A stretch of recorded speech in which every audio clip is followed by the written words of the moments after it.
Hallo, Familie Gago hier. Okay.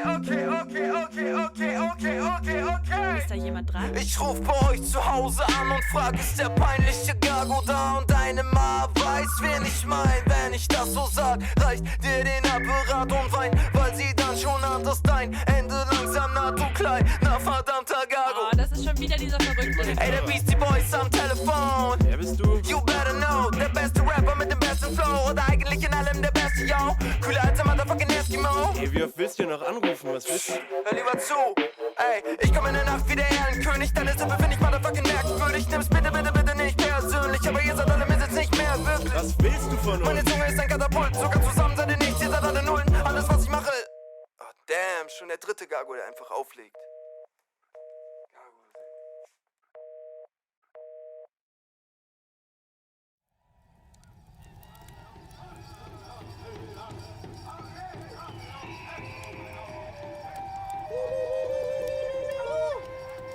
Häuptling Bricky raucht euch in der Pfeife und Schamane Mary geht an die Trommel. Hey! Oh damn. Yeah. Mein Kopf ist ein unerschöpflicher Köcher, jede Zeile ein Pfeil für die Möchtegern-Rapper. Homie, ich bin zielsicher und reguliere das Game wie so ein fucking Schießrichter. Wenn ich Reime aufschreib, kann in einem Kilometer weit in einem Kreis jedes Tier die Energie wittern. Denn meine Bass sind wie Naturkatastrophen. Ich bin so zielsicher, man munkelt, dass ich zu Bassasum bin. Ja, dieser Flow nimmt dir den Atem weg wie Tuberkulose. Wenn wer fragt, wie ich das mach, sag ich nur, Bruder, muss los, ja. Ich bin paar Level abgesteppt, ich bin besser als die Besten, ich bin besser als der Rest. Laut ihren Lyrics sind sie really cool, aber leider stimme ich da nicht zu. Nein, solche Faker konnte ich nie leiden, ich konnte sie nie leiden. Eure Lieblingsrapper fungieren für mich als Zielscheibe. Ich bin der King im Positiv bleiben, zeig mir den Fickfinger und ich antworte mit Peace-Zeichen. Ey, bei mir läuft wie eine Rotznase, wenn ihr mich battlen wollt, könnt ihr euch direkt ein Loch graben. Ihr behauptet, wir können gar nichts, doch wenn die Platte dann da ist, seid ihr die allerersten Käufer, die vom Shop warten. Ihr seht die Boys und fallt in Schockstarre, ihr seid verdammte Gagos, wie häufig soll ich's noch sagen? Ihr Gagos, vielleicht seid ihr ein Teil dieser Szene, aber trotzdem nicht von Bedeutung, so wie Kompass. Ey, habt ihr das gecheckt? Jedes fucking Wort versteckt den Butterfly-Effekt. Spürt ihr ein tektonisches Beben, solltet ihr sofort verstehen, TJ, der Barber ist jetzt back. Der Veggie-Rapper, der gerade ham geht, der fuck it, der Veggie-Rapper, der gerade Seite angeht. Das hast du vor Jahren schon rappen, nicht gar nicht so wack, das habt ihr jetzt gerade gegettet, aber ihr seid zu spät. Natural Rainbow, ich hab den Natural Rainbow. Egal was ich sage, es trifft jedes Wort in schwarzer Dank dem Natural Rainbow. Natural Rainbow, ich hab den Natural Rainbow. Selbst wenn die Ziele sich bewegen, ey, ich schieße nie daneben, dank dem Natural Rainbow.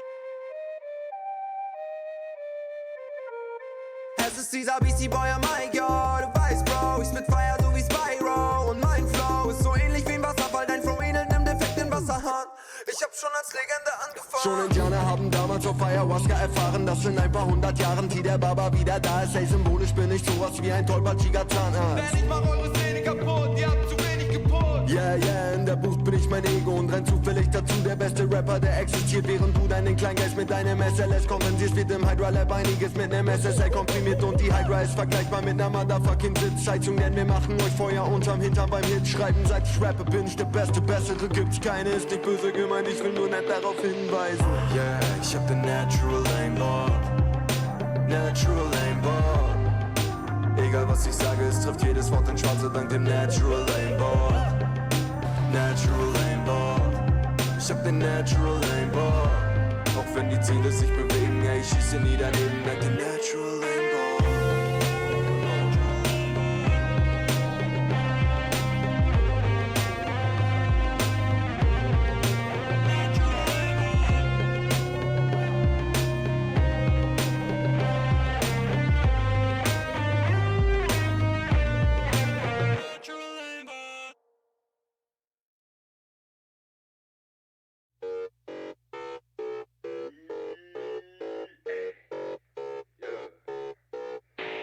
TJ zu dem Beast Boy ist der Beste und das nicht nur wenn der Beat läuft. Ich feuer Silben auf euch Nieten wie Meteoriten, wenn euch euer Leben lieb ist, dann verzieht euch, homie, oh damn, drop bin stark wie Iron Man, hab immer gekillt mit meiner Fam, doch kille auch solo wie Kylo Ren, hey, oh damn, schon wieder so ein Moment, in dem du gerade merkst, dass alle anderen Rapper neben mir so aussehen wie ein Hologramm, denn sie sind unecht und durchschaubar, und der Sound ist grausam. Ich bin der erste Super Saiyajin auf dem nächsten Level, ich hab die unentdeckte Power.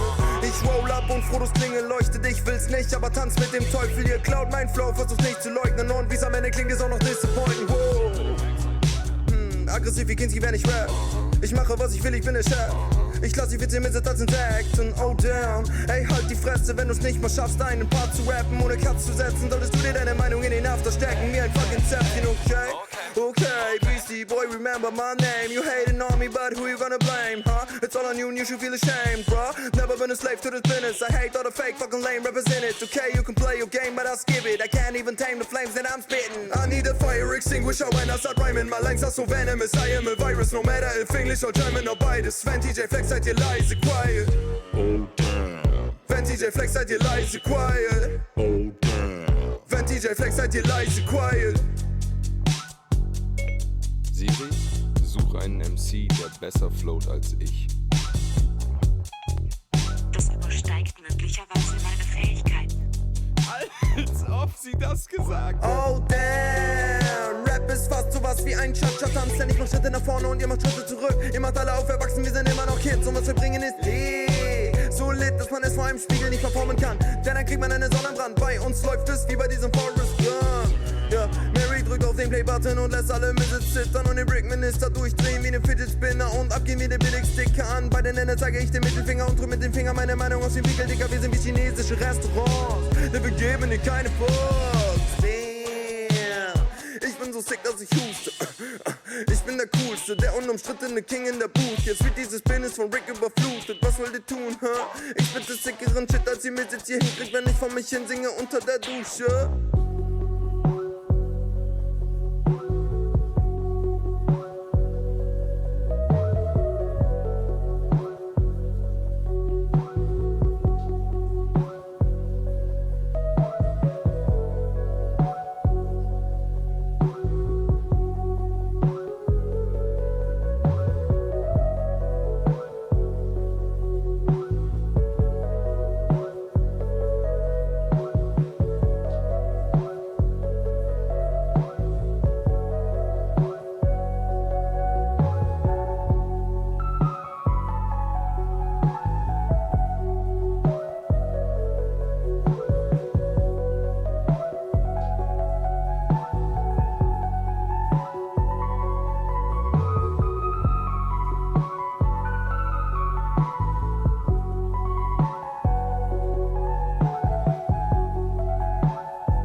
Es kann doch nicht so easy sein, der beste Rapper der Welt zu sein.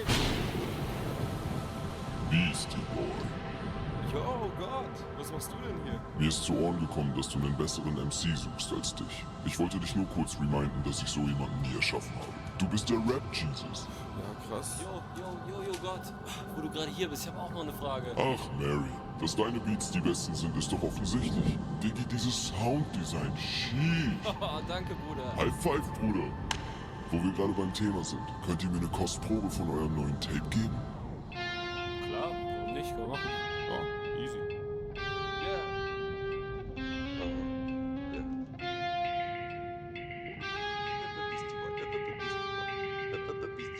Mein Patronus ist sein, Mein Patronus ist ein Grizzly. Ich mach alles falsch, doch alles klappt. Ja, Morde, kein Trickbeat. Ey, ich bin geboren mit der Stimme des Bären. Krallen gewetzt und die Sinne geschärft. Beastboy stammt von einer anderen Art. Der ist paranormal, der ist nicht zu erklären. Ey, mein Flow ist so crazy, sie wollen ihn in eine Psychiatrie stecken. Ich bin das verbesserte Äquivalent zu Clark Kent, wenn bei mir fehlt die Kryptonit-Schwäche. Ich fühl mich allmächtig, es gibt nur einen mit so flüssiger Technik. Ich werd euch alle beerdigen, denn ich bin der Undertaker des lyrischen Wrestlings.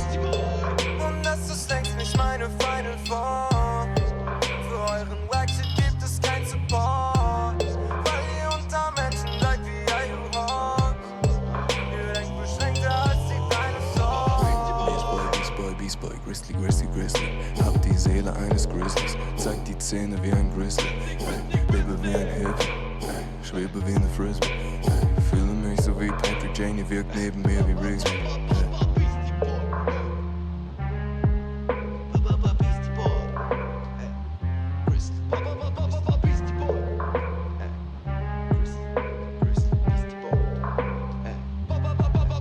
Und jeder von euch, der in dem nächsten Papier wieder krass geflext. Okay, da habt ihr recht. Ich lebe in Wackness, Abstinenz und gebe keinen Fick auf alles, was die Masse denkt. Und bin wie der Erfinder des elektrischen Rasierers.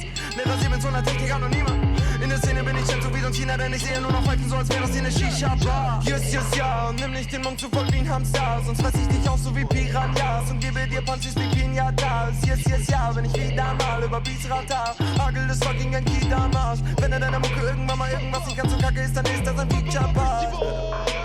Ey, meine Lines sind göttlich und auch deine Lines sind göttlich. Aber nur weil Arsch auf Türkisch gehört ist, ey, jeder Vers zerstört. Ich bin ein Berserker und mein Spirit, der Nummer, ist ein Bär, yeah.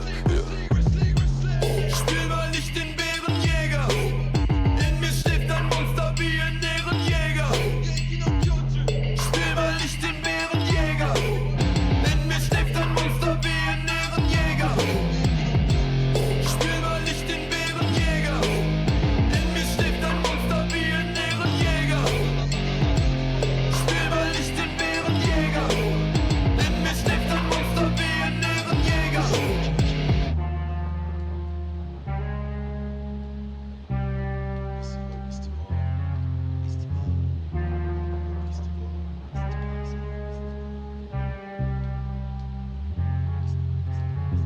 Nice.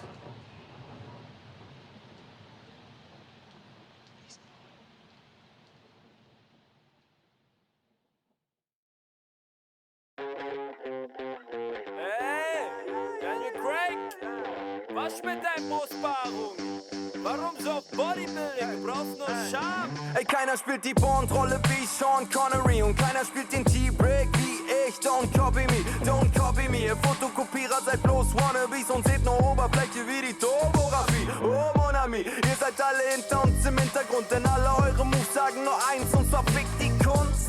Euch war nie wichtig, was ihr aussagt. Euch ist wichtig, dass keiner checkt, dass ihr mit jetzt gar nicht drauf habt. Und das war's, Homie, dass ich nicht lach, Homie. Ihr steht für gar nichts, aber ihr seid in den Charts, Homie. Wie ist es, einem Spiegelbild tief in die Augen zu blicken und außer einer leeren Hülle überhaupt nichts zu finden? Ich frag mich, wie es ist, als Roboter des Systems, der den Kopf ausmacht und lebt, nur um Shot einzunehmen. Es ist klar, man braucht den Shit zum Überleben. Aber warum wollen die Reichen sich dann immer noch benehmen? Ihre Platten gehen Gold, ihre Taschen sind voll, ja, sie haben Erfolg. Ja, man könnte fast denken, sie haben, was sie wollen, aber ist nicht so. Nein, nein, nein, nein, nein, ist nicht so. Nein, nein, nein, nein, nein, nein, nein, nein, nein, ist nicht so. Nein, nein, nein, nein, nein,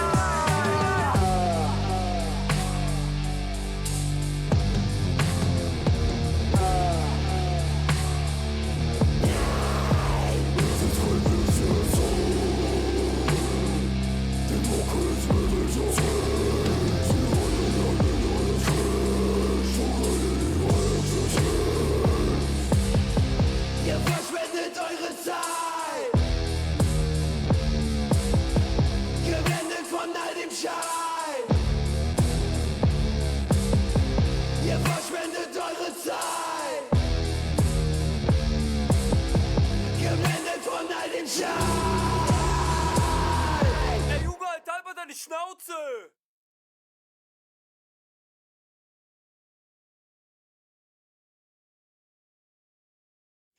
ich der beste Rapper der Welt bin, faust du. Snare, Snare, Snare, Snare. Was für YOLO, ich hab neun Leben. Was für YOLO, ich hab neun Leben. West Coast, Hard Rock Music, Obama. Ich bin so wie ein Lama. Sag mir nicht dein Date Night, lass mal. Auflösung so wie Plasma. Wie passt das? Nein, lass mal. Ich rap, als hätte ich Asthma. Ich mach, was ich möchte und geb kein Fick auf die Regeln. Ich bin keine motherfucking Katze und trotzdem lebe ich mein Leben. Ich will einfach mal machen, statt immer ewig zu reden. Ich bin keine motherfucking Katze und trotzdem lebe ich mein Leben. Ich mach, was ich möchte und geb kein Fick auf die Regeln. Ich bin keine motherfucking Katze und trotzdem lebe ich mein Leben. Ich will einfach mal machen, statt immer ewig zu reden. Ich bin keine motherfucking Katze, doch trotzdem lebe ich mein Leben. Eine Nachricht an die Fuckboy-Rapper, die irgendwelche Beats picken. Ihr wisst nicht, was Feeling ist und ihr werdet es nie wissen. Ihr rappt immer auf dem Beat und niemals mit dem Beat. Und deshalb könnt ihr nicht wie Tees bitten. Yeah, yeah, ich bin fucking gut. Ich pump die eigene Mucke monatelang im Loop. An der Stimme erkennt man, ich bin das Drachenblut. Ich krieg nen Part und ihr landet bei Satan wie Majimbu. Yeah, yeah. Ey, das Spiel, das ihr spielt, ist mir viel zu leicht. Ihr wollt rasieren, so wie wir, lasst es lieber sein. Wir sind um Längen die Besten, die Mieter, nein. Ich bin enttäuscht, enttäuscht, enttäuscht, enttäuscht von Deutschrap. Die häufen Euros der Leute, die sie täuschen. Und Toys, die heucheln, nicht Toys, das ist disappointend. Für mich sind die echt alle Gagos. Rappen, damit sie ein bisschen Cash machen, Gagos. Den Tränen folgen und sich daran festkrallen, Gagos. Wacke Alben, doch die Interviews sind mad funny, Gagos. Homie, der Shit ist real. Ich lebe neuen Leben, da gibt's nicht zu diskutieren. Ich geb nen Nerv und ich lass mich nicht mehr limitieren. Nicht von den Normen der Gesellschaft und nicht von mir. Ich mach, was ich möchte und geb kein Fick auf die Regeln. Ich bin keine motherfucking Katze und trotzdem lebe ich mein Leben. Ich will einfach mal machen, statt immer ewig zu reden. Ich bin kein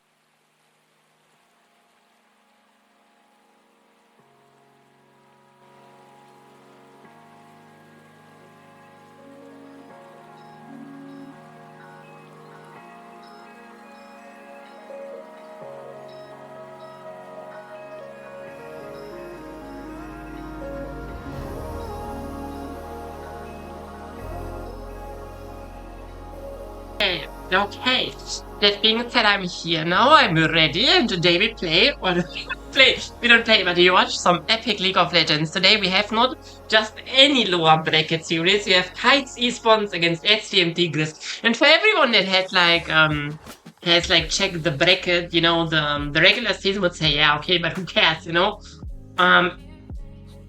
Yeah, Kites, they look like a fourth best team, but that's it. And like the Tigres, they kind of look like a dumpster fire. But, or like, at least not that good. But today I can promise you that we will have some banger League of Legends. And with that, I want to go to that preview. There's a lot of has happened. SDM Tigres, they have kind of built a tier 2 super team. Everyone besides their mid laner from beginning of the split is gone. Yes, Horus was a bit longer already in the team, but Putin, Matas and Fatrix, they are all basically new into this team. On the other side, we have the Kites. Their jungler in the open qualifiers, Adler, was at the beginning of the year, or not year, the beginning of the split was unable to play because of the earthquake. But in the end of the day, he managed to come back to competitive scene and now play supporto because Kite Esports, they have gotten Dimitri, and Dimitri is actually crazy good player, so makes sense. I think Adler also makes a fantastic figure in the jungle position. So that being said, let's look. One thing that has to be mentioned, that in the last day of the regular, those two teams already played in their current iterations, and Kites, they kind of Gumba stomped the Tigres 2-0. So that is something that has to be said. Besides that, what we also have is the players that I would say they are to watch for the Kites Esports roster are definitely Inoribi and Dimitri. I think Inoribi Against like Fuego, he didn't look too crazy every game, but at least two games he looked kind of good. Even though they got stomped, I think the series against Fuego was relatively close. Like it's not like Fuego wasn't in the lead and like in control or anything. But I think like for 3-0, I think Kites has definitely had more in the tank, you know. Regardless of that, I think Dimitri is also a player to watch. I think he made like since the beginning of the season, honestly, with his return to competitive play, he's looking fantastic. So that's something I would to look at. And SDM Tigres is it's honestly like a bit of mystery box, you know. We don't know what will happen. I think technically, like every one of their player besides Deadly is a tier 2, tier 1 legend, you know, like players like Horus have definitely played tier 1. I think like Putin also has played tier 1 and stuff. So like a lot of those players, they are like they're technically tier 1 tested players. They're all relatively good in tier 2, but with the Tigres just rolling their whole roster, you know, over to build this, it has to be shown if this is the super team in disguise, or if this is just, you know, another SDM Tigres, hey, we build our team in the middle of the split and then we see what happens and then failing strategy. I don't know. Has to be proven. Another thing that, yeah, so there we have to see. I think another thing that is interesting to see or like to speak about is that like Kites, they were slowly rising, you know, their first series were all looking kind of grim, you know, they got 2-0'd by Fuego and NCG. Then they got 2-1 by Zeus, but again, they won a game, which is pretty good. Zeus has, I think, only ever lost like 2 games. So, pretty good. They also got beaten by Freebie team, but they won their 1 game too, so also really good. And then they kind of ate Lion, Polar Squad, and the Tigres. That being said, the Kites roster has 2 top laners, so we have to see. How do I want to do this? Yeah, so we have to see. The main cast also will have some things to say, and I want to kind of look at it. So as soon as there is something there, we will cut in. Just because I don't know how they do it, we can also look at the draft. Again, the Tigres, you know, they have like 3 players that have only played 1 series, or like 2 series, and their support also has not played too many games, so yeah, that has to be taken with a grain of salt. I think they play, by the way, top lane, Kites Esports, as far as I know, or like the stream shows, is Kakahuta is playing top lane. The Kakahuta has the left champion pool, if I'm not wrong. Kakahuta is actually really old, by the way. He's like 28 or something. Crazy. Regardless of that, let's look at the champion pools. It is a bit hard to say. I think on the Tigres side, the 3 players that are coming new in, none of them has played anything crazy, but they're all like giga veterans, so they have probably big champion pools. We have need no fear, you know, there will definitely be some action. In the mid lane department, we can see those 2 Z games, kind of crazy. Also LeBlanc, Akali, you know, Deadly Mark, you know, I mean Deadly, but back, like, I think he had changed his name to only Deadly. But before he was like Deadly Mark, and you already see where this is going. He's kind of that main, so you know, that is definitely something to look at. They show right now some highlights of like the series again, where Fuego played like Kites, and I think like in these games you can see here, like it's not like Kites is getting ruffle stomped or anything. It's like minute 15 game is basically that. Even they're looking here for dives and stuff.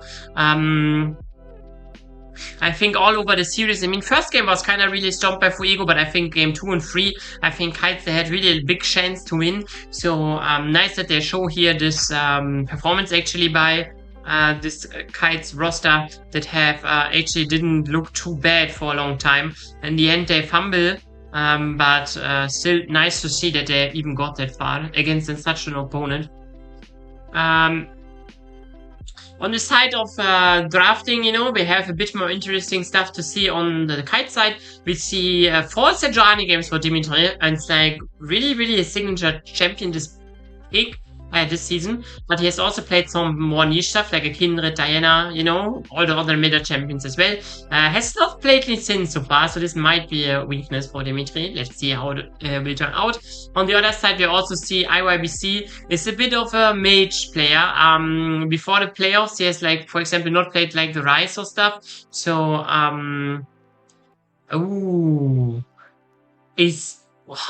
Guys, look, Rasta, was das? Na, Bro! Virus FX bot lane? Stella top lane? What happened to Putin, man? Oh my god, bro. Virus FX? I have heard rumors. And if I'm not wrong, I have heard somewhere rumors that there was talk about Virus FX playing support somewhere anyways. So maybe he's finally swapped to support. But I'm not really remembering. Maybe I'm wrong, you know? Maybe it was some other legendary AD carry that wanted to swap to support. But I think Virus FX wanted to hop into support. Crazy roster change here. Not sure if I like it. I think Horus is like relatively good player in total. I think some games of the Tigres that we have seen, he has like Horus especially has not looked too hot, so will be interesting to see. Here we see some of the games here where they played Stella and Deadly diving here, the poor Polar squad, Oxy. But I think this game was, you know, kind of cool. This Racito here is not playing for the side of for this team anymore. We see Stella finding 2v1 outplay. I think Stella was always a player that is like for a longer time now in the Tigres team already. He was in the past was always like substitute behind Downey. Downey now obviously leaving for Fuego gave Stella a way back into the first position, but kinda got immediately put away by yeah. Kinda, you know, got immediately put away by like getting Putin and stuff, but now he seems to be back, so that's good. On the champions, you know, this makes the champion pool again a bit rough because they have put Stella's champion pool here because it kind of looked like they would play with Putin. So, you know, a bit rough to see. Again, you know, IYBC is like really lowering the control mages. We have not seen anything else yet. We have seen Aurora, Ari, a bit of more AP assassins, but definitely has one of the diverse CS champions pools of all of the teams in the league. But I think IYBC is also like, you know, sometimes he looks like a weakness. In some games, he's serious. He looks like a giga strong mid laner. So I think IYBC has definitely to find a bit of how do you say, a bit of consistency in the probably because he has those highs where he's looking like a really good mid laner. But not every time. Here we see the comprehension. We see KDA of IYBC is quite bad. Deadly is also not the highest on the KDA, obviously, because they both have their moments. You know, Deadly has more of an... He's sometimes just playing a lot aggressively, while IYBC just sometimes really inting. We see also CS per minute is a bit low. I think Deadly likes really to roam and stuff. Damage per minute, like they're all of a sudden, if you like look at everything here, besides like kill participation, they're really not looking too crazy, both of those mid laners. I think in their highs, they're really looking good, but in their lows, they're really looking bad. This is like what I would say to that. I think if you're looking especially like other mid laners, like Sky, for example, even Varus, Core, you know, who else do we have? Don't let me lie here. I don't remember. Honestly, I'm a bit lost. Who was Zeus Mittel? Zeld. Oh, Zeld. Yeah, yeah. Behind those people, you know, they kind of look like they're a bit behind still. They're like in their best days. They're like, if I would like make a tier list of mid laners, then Zeld is obviously tier 1, and then in like tier 2 we have like Sky, I think, and Varus maybe, but I'm not sure about Varus anymore. And then tier 3, there's where I would put IYBC Deadly, and I think like at their best days they can definitely like be tier 2 and maybe even reach a Zeld level, but it's like, you know, they still have a way for them. I think Deadly is a very young player still and a very unique player too. When you see here champion pool of like champions like Z, you know. On the other hand, IYBC, I'm not sure. He has like a really mage-oriented champion pool, but I'm not sure. Like, mages are obviously good right now, so it's not like that it's bad. It is just not too crazy, honestly. Yeah, on bot lane we see Inoribi's champion pool is completely crazy. Honestly, he's like not just played a lot of champions, but now he also has played some majors. We see like the Victor, for example, so definitely has started to pick that up as well. Besides that, Inoribi is known for his like hyper carry performances, I would say, in the league. I think the Rosana game that he played isn't here because he played that game top lane, but I think it is especially interesting that he has played like Rosana top lane as a hyper carry and other stuff. Other games where he's really shined. I think against Fuego he has also a Lucian game where he was completely Goomba stomping until they lost. So that being said, I think Inoribi is like really a talent to look for. I have said it before, I will say it again. I think Inoribi with like a bit more smithing around him, he could definitely be a talent that we could see in tier 1. He's right now studying in NA, so I'm not sure if he would like really want to cut his studies to play like LCS or something. I think it's a bit more unlikely that that will happen, but maybe in the future we would see it. Here we see that both top laners compared, Stella and Kakahuta. I think, honestly, I neither think Stella nor Kakahuta are crazy top laners, okay? I think they're okay, but they're really, like, I think, like, right now in LRN, they're, like, there are some really great top laners, and then there are like a lot of top laners that are really forgettable. I think Kakahuta and Stella, they're both more in the forgettable category so far. I think Stella has potential. I think Kakahuta is also potential, but I think I mean, Kakahuta is also relatively old, you know, so it's like, you know, how much can he grow? I think as a player, it's not like that he's really bad or anything. I think he's definitely serviceable as a top laner, but I would not wonder if he's never like, that he will never reach a star level. Stella could theoretically, I could still see him getting there, but so far, I think the split was relatively rough for him. So, yeah, both of them I'm not a huge fan, I wanna say. But even more interesting to see how they face against each other, you know, because if one of them is like really stomping the other today, and then their team is also advancing, then it could give hope for both of these players to like rise up above the expectation. I want to see draft real quick. Yeah. We don't have Stella's champion pool here. Never mind, they're doing it for us. We see like Stella has like played all the all the meta champions, but also some carries. Like you see the Gwen, the Ambassador Vayne, you know, Aatrox, Jace. Some champions like this, I think, are showing strength. I think Kakahuta on the other side, you know, likes to play more tanks. And the thing is, I think recently, if you like looking stronger, like I think. Like, Kites looked stronger. They have also won last regular season, last week of regular season. They have won their series against SDM Tigres, and both teams were basically the same as today. A bit different now because SDM Tigres have, like, rotated, they have new support and new top lane, or, like, their old top laner in again. So it's a bit hard to read. I think Kites, they're on an upwards trajectory. I think Kites, honestly, like, really good place 4 team, and I would like most of the casters have given it to the Tigres, and I can see it because they just have like randomly crafted a crazy roster. But now when I see again that they have an 80 carry role swapping to support, you know, they have top laner back and forth swapped again. I'm not sure, honestly. I also have like spoken with other pro players in the past, and they have also like, you know, that also got like into this SDM Tigres roster swapping shenanigans, and they were not happy about it.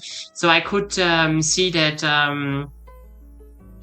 So, you know, it is a bit hard to predict because like the thing is, like I think Kites is like the better team, you know? I think like theoretically, you know, speaking like from the results and stuff, they're definitely a team that can hold their upright. But then SDM Tigres just comes and throws the hextech chest at you and you don't know what is in, you know?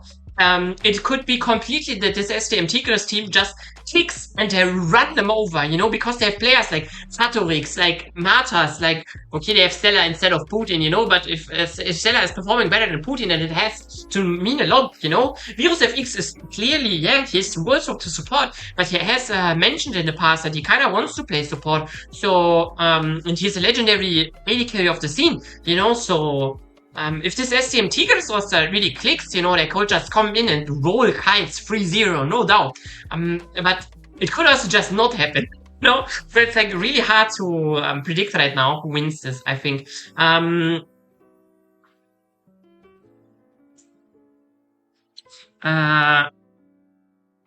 Yeah, but I think SDM Tigres is especially one that is like really good at doing negative stuff.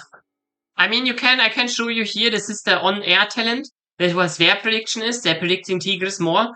I understand why, but I like kites, you know, I like the orc. I think they're doing quite well. And, that being said, you know, I hope kites has a strong showing and they prove the analysts and the casters wrong. And I think we will figure that one out soon because we are going into the draft here. Wait, I have to... It's a bit unprofessional here again. I always forget to... prepare my music. It's a bit funny. And with that, we are in for today's matchup. In the draft, we're going Kites Esports on the blue side against SDM Tigres. Bands are flying. SDM Tigres now. They have banned Victor Leeson on the other side. We see Cassiopeia and Syndra. The overlay is still bugging a bit here. It's not my fault, I promise. Let's see if it will get fixed or not. I think so far on the bands is nothing unusually. We see Leeson banned.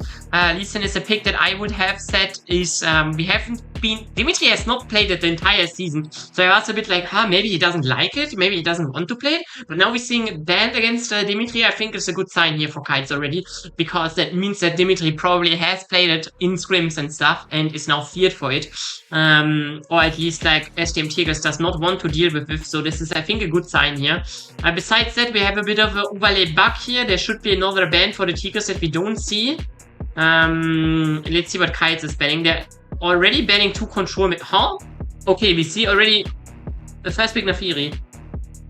I'm not sure if this is correct. It could be banned for all we know, but maybe it is first pick Nafiri. I think if this really is Nafiri first pick, I think it would be kind of crazy, no? I don't think it's a good first pick, so I'm a bit hesitant to call it this. Is like you see the overlay is a bit bugging around here. It also says that SDM Tigres is picking still. Ezreal now. Ezreal pick makes more sense. I think Nocturne also makes sense. I think if this draft is live, I think Kite's already on a bit stronger position here. Depending how they, like, you know, how they finish their draft off, but I think like with IYBC is such a mage specialist, you know, that I think like an Oriana could be definitely in here for the bump here. Oriana also really good for the Tigers, so they could pick it themselves. Have secured them in Nautilus themselves now. Definitely not too bad. In the meta right now, I think Nautilus is really good champion. Yesterday Nautilus wasn't really like preferred until it was like very late into the series, so I don't know. But maybe there are also supports banned that we can see, you know. Like theoretically, like champions like Camille is still open, you know. Bard's Source is still open. Oriana now secured for Deadly 2. I think it makes sense. It's really good with the Nafiri together. Alistar now secured for the other side. I think, like, technically, like, you know, you could say, yeah, but now they have Oriana, Nafiri. This is really strong. But Nafiri they have no real good targets, you know. Ezreal can kind of avoid Oriana ultimate if he is in the right timing. And also, you know, it makes it really hard to hit multiple members already with this Ezreal. So there's definitely some potential that this goes crazy. Silas now taken out, apparently, maybe. I mean, makes sense, you know. You have the Alistar with Silas with Alistar ultimate is kind of crazy. Two-shot barrage can be annoying, it's not that crazy. I think Nocturne ultimate on Silas is okay. It's actually quite good, I would say. So, makes a lot of sense. Though as a Nocturne, you can stay shield the Silas ultimate, but it's quite annoying for Silas. Garen now taking out one of the champions as Kakahuta is playing that are a bit more niche, I would say. So definitely understandable that it is taken out. We see now a Kai'Sa ban as well. I think it is understandable, even though I would say Kai'Sa is not that crazy in the meta, but it's really would pair well into like a dive combination that SDM Tigres kinda already have crafted together, so I can understand this ban as well. Sorry for not predicting too much right now. I'm still a bit confused how, because the overlay just looks so random. Now we see Locker Band as well. Makes sense. And with that, we're going into an Aatrox pick. Is it already picked? Yeah. Aatrox pick here for Kites. It is top lane, cannot be flex picked anymore with Nocturne already secured. What gives IYBC here the last pick and the counter. It is a blind pick, Aatrox. So gives Stella a lot of opportunities to counter that. He himself plays a lot of champions that are meta, you know, and Aatrox isn't meta anymore because he is not facing too well into the meta champions. So we could see crazy champions. Never mind, there's just an Anivia spawned now. Anivia is a classic IYBC champion, you know? I think that makes totally sense that he has it. So if that is correct, then we would see SDM Tigres blind pick top lane and an AD carry answer. But I'm still a bit confused. The overlay is just jumping back and forth, so I'm not really sure if what we are seeing is the truth or not.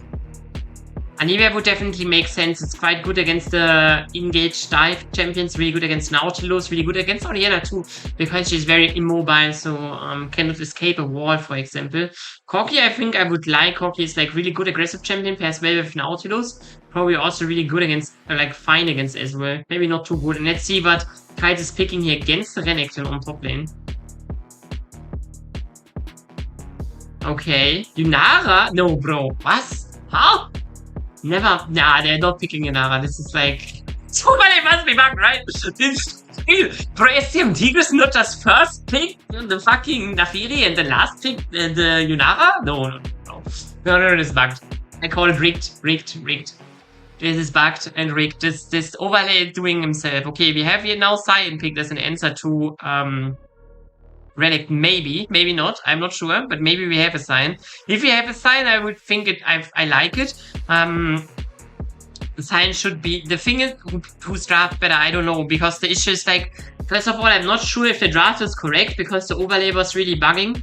So I'm not want to call anything set yet. If we are taking a face value, I think Nocturne has a hard game here because there's no real engage with him. You know, yeah, you can send it forward with Alistar and Cyan, but like Anivia, Ezreal, I don't know. I not know about it. So it is a bit rough. On the other side, we have like good forward too. We have a nice combination with the Naafiri Orianna.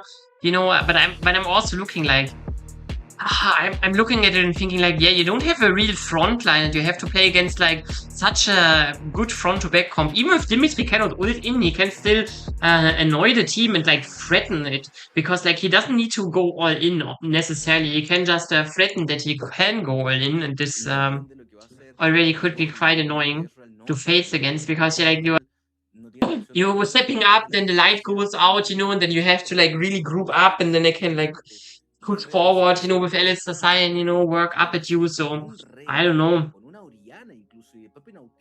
It is really hard to say, honestly. I also think, I'm not sure how good Yunara will perform. I think Yunara is a champion that we haven't seen a lot anymore. And if we have seen her, then it was always with an enchanter here. This is like a back to the old Yunara where you play in very aggressive situations. And I'm not sure how strong this is right now. Ezreal is a really strong champion right now. So I'm not sure if they can really win this like in a 2v2.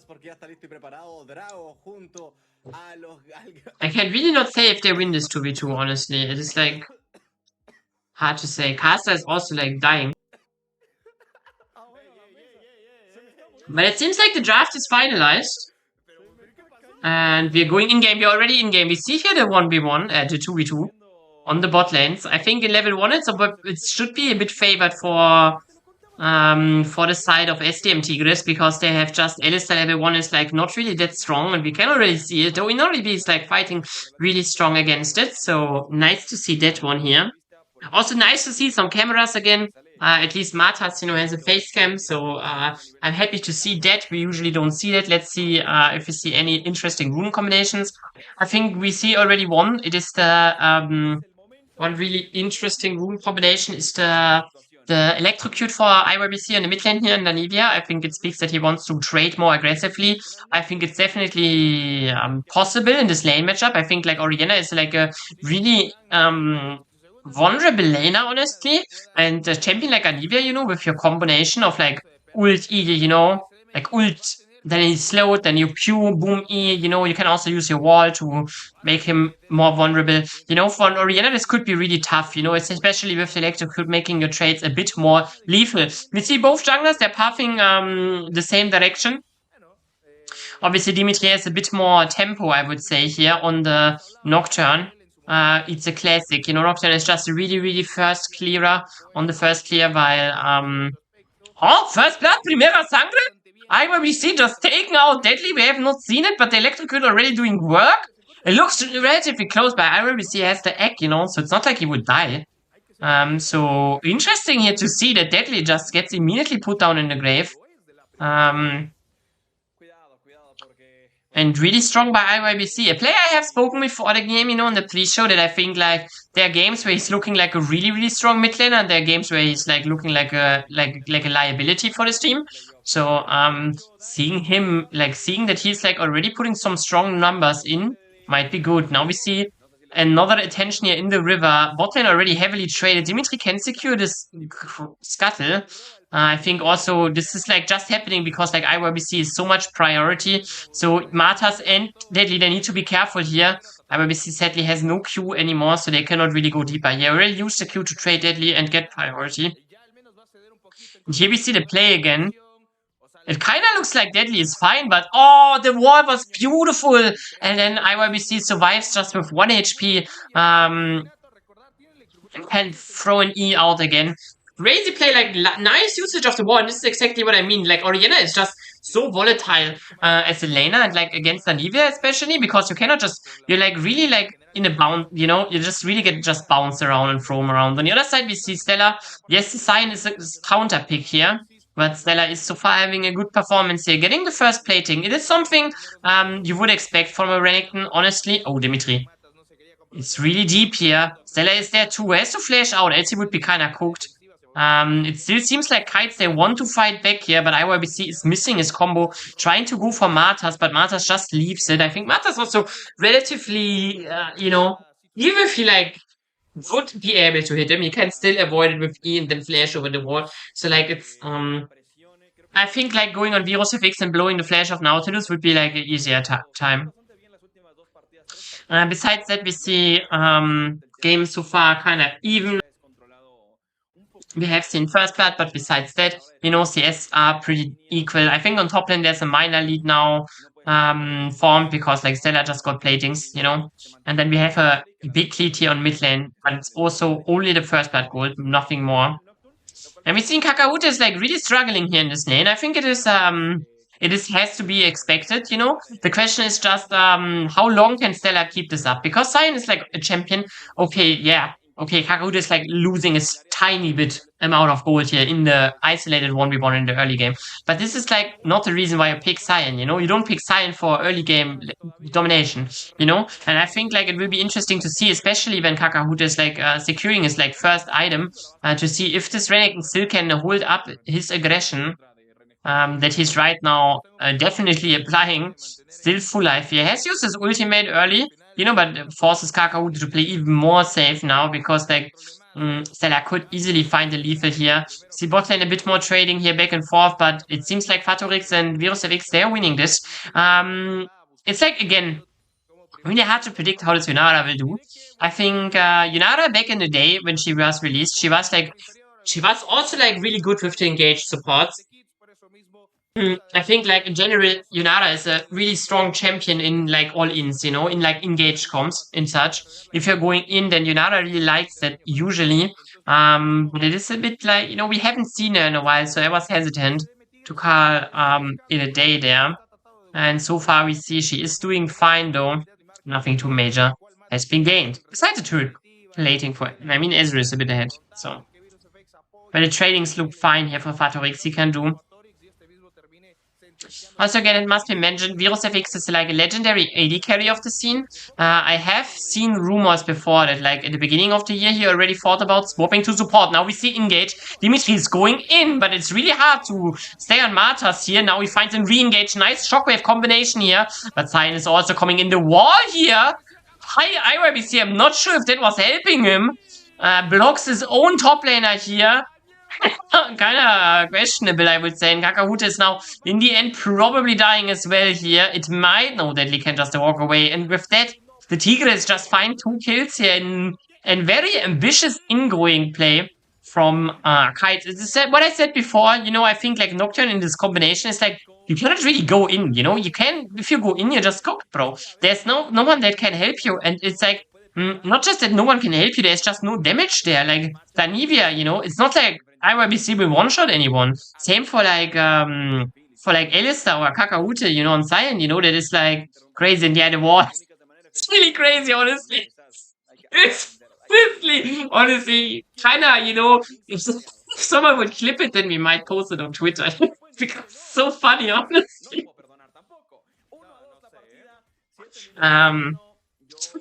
Just blocking his own teammate. While Stella, you know, Stella on the Renekton has like dashes, you know, he would just go right through it, was not caring at all about it. And so pretty funny. In bot lane, we see, like, you know, while Inori B is like consistently up in CS, Fadorix, like, he seems to win all the trades, you know? So interesting to see how this will lead into the future, you know? Adler. Alakasia is trying to hold the wave as good as he can, but SDM Tigres, they want to look into it, but in the end, it doesn't matter. Adler, it's like only 1 minion is lost for Inori B here, and maybe Adler can even block this. He's already level 6, so he does not need to be careful. He can go completely ham here. Already doing it as well. Fatorix needs to use his ultimate. He's exhausted. Fighting back. But there's still an Alistar ultimate, so they could go in. Inori B is flashing in, but it won't be enough. There's a jungler immediately there, but now let's see. Dimitri and Adler, they're fighting Matas. Yes, he has an order ult reset, doesn't even use it. I think he should have at least tried to use it because it would have given him a shield. So a bit questionable why he has not used his reset there to gain at least a shield, because like one more turret should would have been enough here. In the end, Kites, they're bouncing back, biting off a bit here of the SDM Tigres bot lane, and it, like, you know, it was really crazy how Inori be like going so deep in. Honestly, I have seen him dead here, like, you know, maybe not even getting anything, but in the end he still gets the kill before he dies, so at least that. But not sure if it is good, because he lost his flash here as well. For a play that was honestly kind of won already. See, Virus FX is now pushing out the mid wave. They could look like both objectives are up, you know, so you can do a lot with mid prior here, but it seems like Deadly will just reset. Still he has teleport, you know, so you still could look for something, and we see Martas and Virus FX, they're invading here. It must be said that Martas and Virus FX, they are played in the past together as well. They played in the legendary SDM Tigres roster that last year beat in the finals the Estral Esports Super Team roster, with like Samoed and Ghost and stuff, you know, so they're definitely players that have shared a long time with each other, even though Virus FX was in the past always an AD carry. So on the other side, we see though immediately the punish, you know, Fatorix. His support has left him, and immediately he is a Yunara after all. It is a champion that is very vulnerable on the weak side. I think one reason why we don't see it that much in the current meta anymore, because like back in the day you picked like you know, if you're picking Yunara Nautilus, then you would play for bot lane, you know? But in the current meta, yes, you're picking Yunara Nautilus, but your Nautilus is still not playing for your lane. So it's immediately punished here for it, and It's an early lane top 2 here. First rank is secured by Kites. On the other side, the grubs were secured here for Martas. Grubs are an objective that is always, you know, it is nice to have, but, you know, killing the grubs themselves is not really giving your jungler anything in gold of XP wise. So, Stella here needs to be careful. It's getting feared, but I think Kites, they kind of don't want to fight this. Running away here, even though they're getting back up, they're not looking too confident in this play. That's okay. You don't have to oversend it. IYBC, it could be in... Yeah, he has to be, like, really cautious now. Walked a completely long way. Again, yeah, the grubs, they're not really giving you any golden XP as a jungler, and the buff from the grubs you have to use, you know? If you're not hitting consistently turrets with it, then it's kind of whatever, you know? It's only worth if you're hitting turrets. It's farming a jungle camp is just better. Not that Martas really could farm jungle camps, they were none on the map, you know, so it's not like he lost anything. It is just not as good as a dragon, especially here. Cloud Dragon is like, having a Cloud Dragon is like really good because you just walk faster over the map and oh no, Dimitri, no! Dimitri here resets the shot second. It's okay though, not too major, just a bit fun. Yeah, like a single Cloud Dragon is really good, you know, especially because you get it early and it makes all your rotations faster. And, you know, it is not crazy because it's only a single dragon, but oh, now we see Inori this time on the weak side. They will probably also not survive. Martas just goes in here, kills him. Easy, honestly, quite easily taken down here. Had not his flash was still on cooldown, so nothing really Inori really could have done there.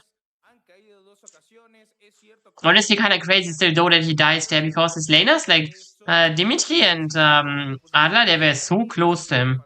We could now theorize if Dimitri has not resetted his blue buff, you know, maybe it would be there in time to save his AD carry, you know, but it would be kind of funny, honestly, if the implications would go that far, but I'm not sure.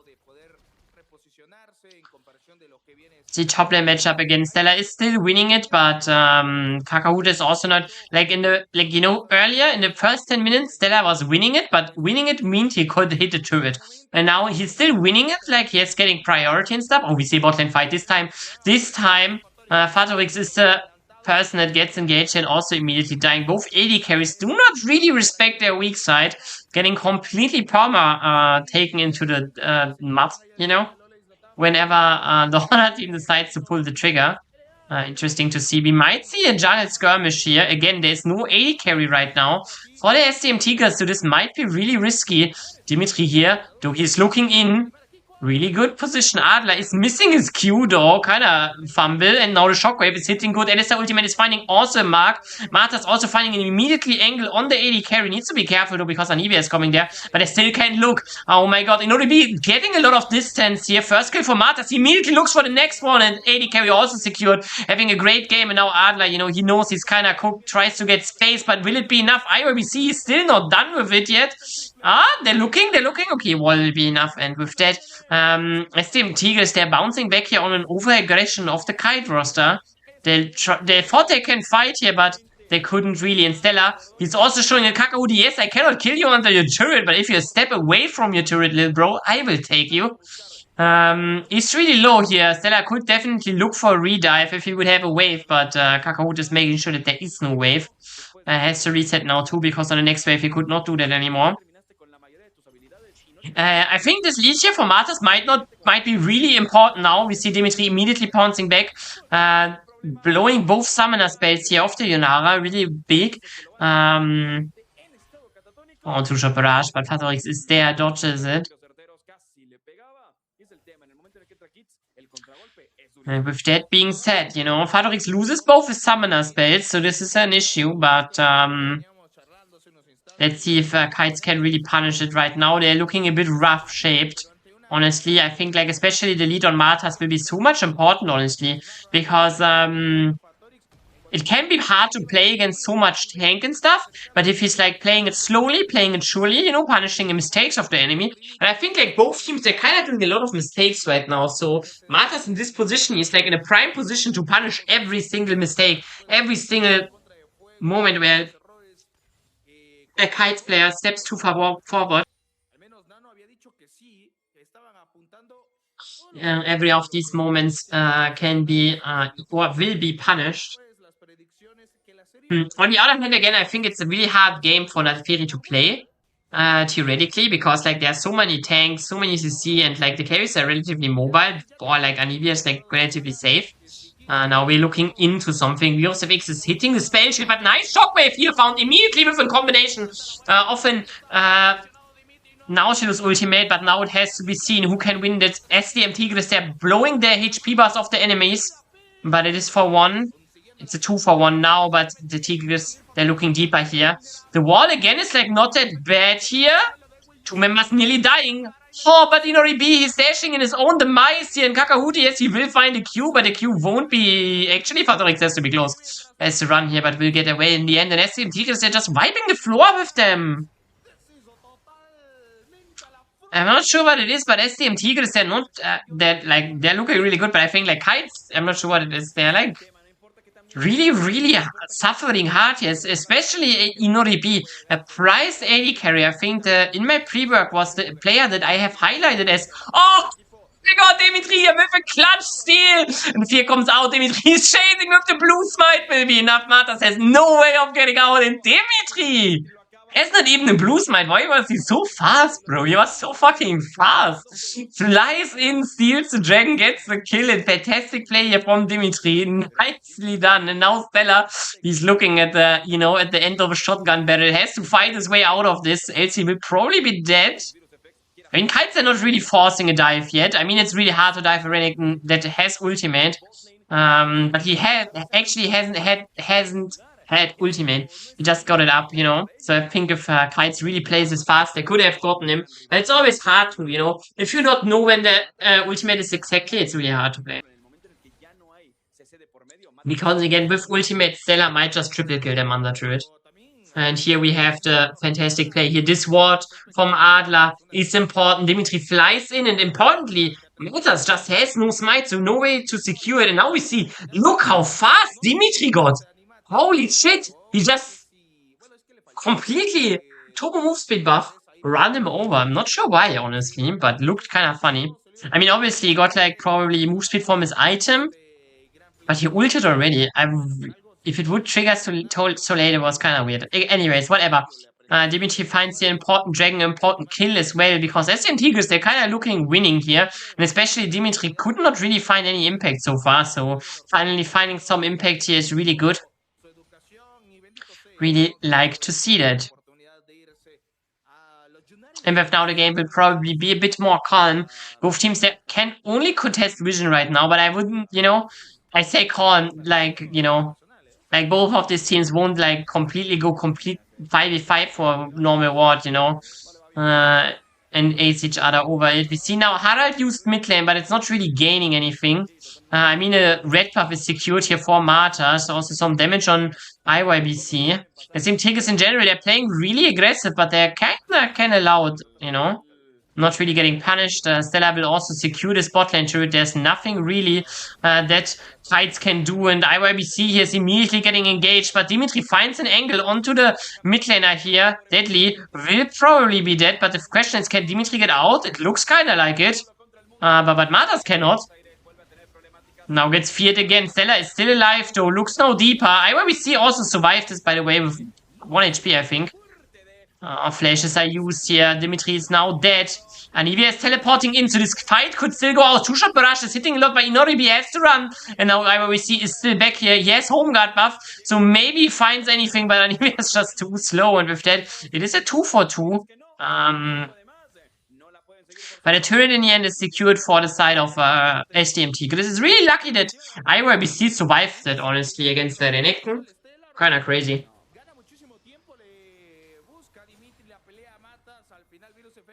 But again, actually, like IYBC, oh no, double teleport here. They're going in, and this time IYBC will not be so lucky as before. Just get taken out. Double teleport though, invested here for a singular kill. It's not like there's any bot side objective up. Yes, they could theoretically play very aggressively into top side for the Nash, but I don't think they can really get it before IYBC is back on the map. So it's not looking too crazy here.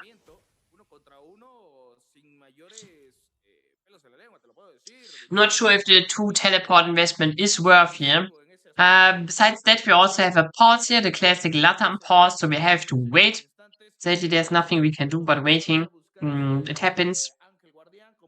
But it's okay, you know? So funny that we only have facecam of Martas, you know? It's the only guy we can see. So, a bit funny. He seems to have fun. That's good. Having fun is always important. I mean, it's like important to enjoy the ride, you know? Go Kites. Understandable. Kites really fun team. I also think that they are like really fun on Twitter too.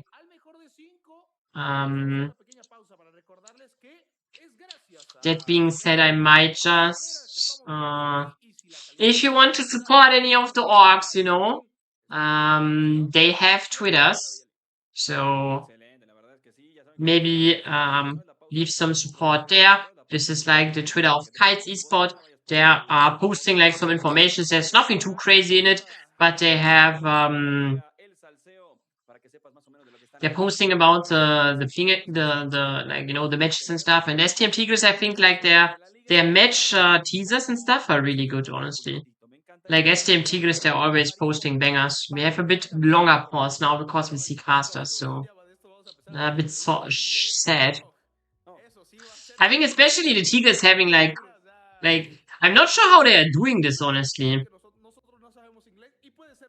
How they always have so good how good teaser trailers. Are they like actually meeting themselves, or is this like crazy Photoshop? I don't know.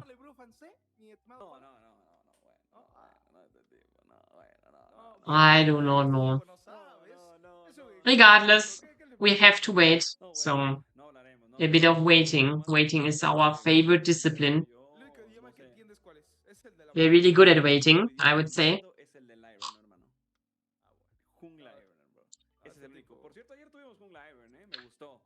Waiting is my favorite thing ever. It's classic Ladam pawns. I have nothing to say besides, yeah, we have to wait. Kites have better lineup for late game. I mean, yeah, I would agree.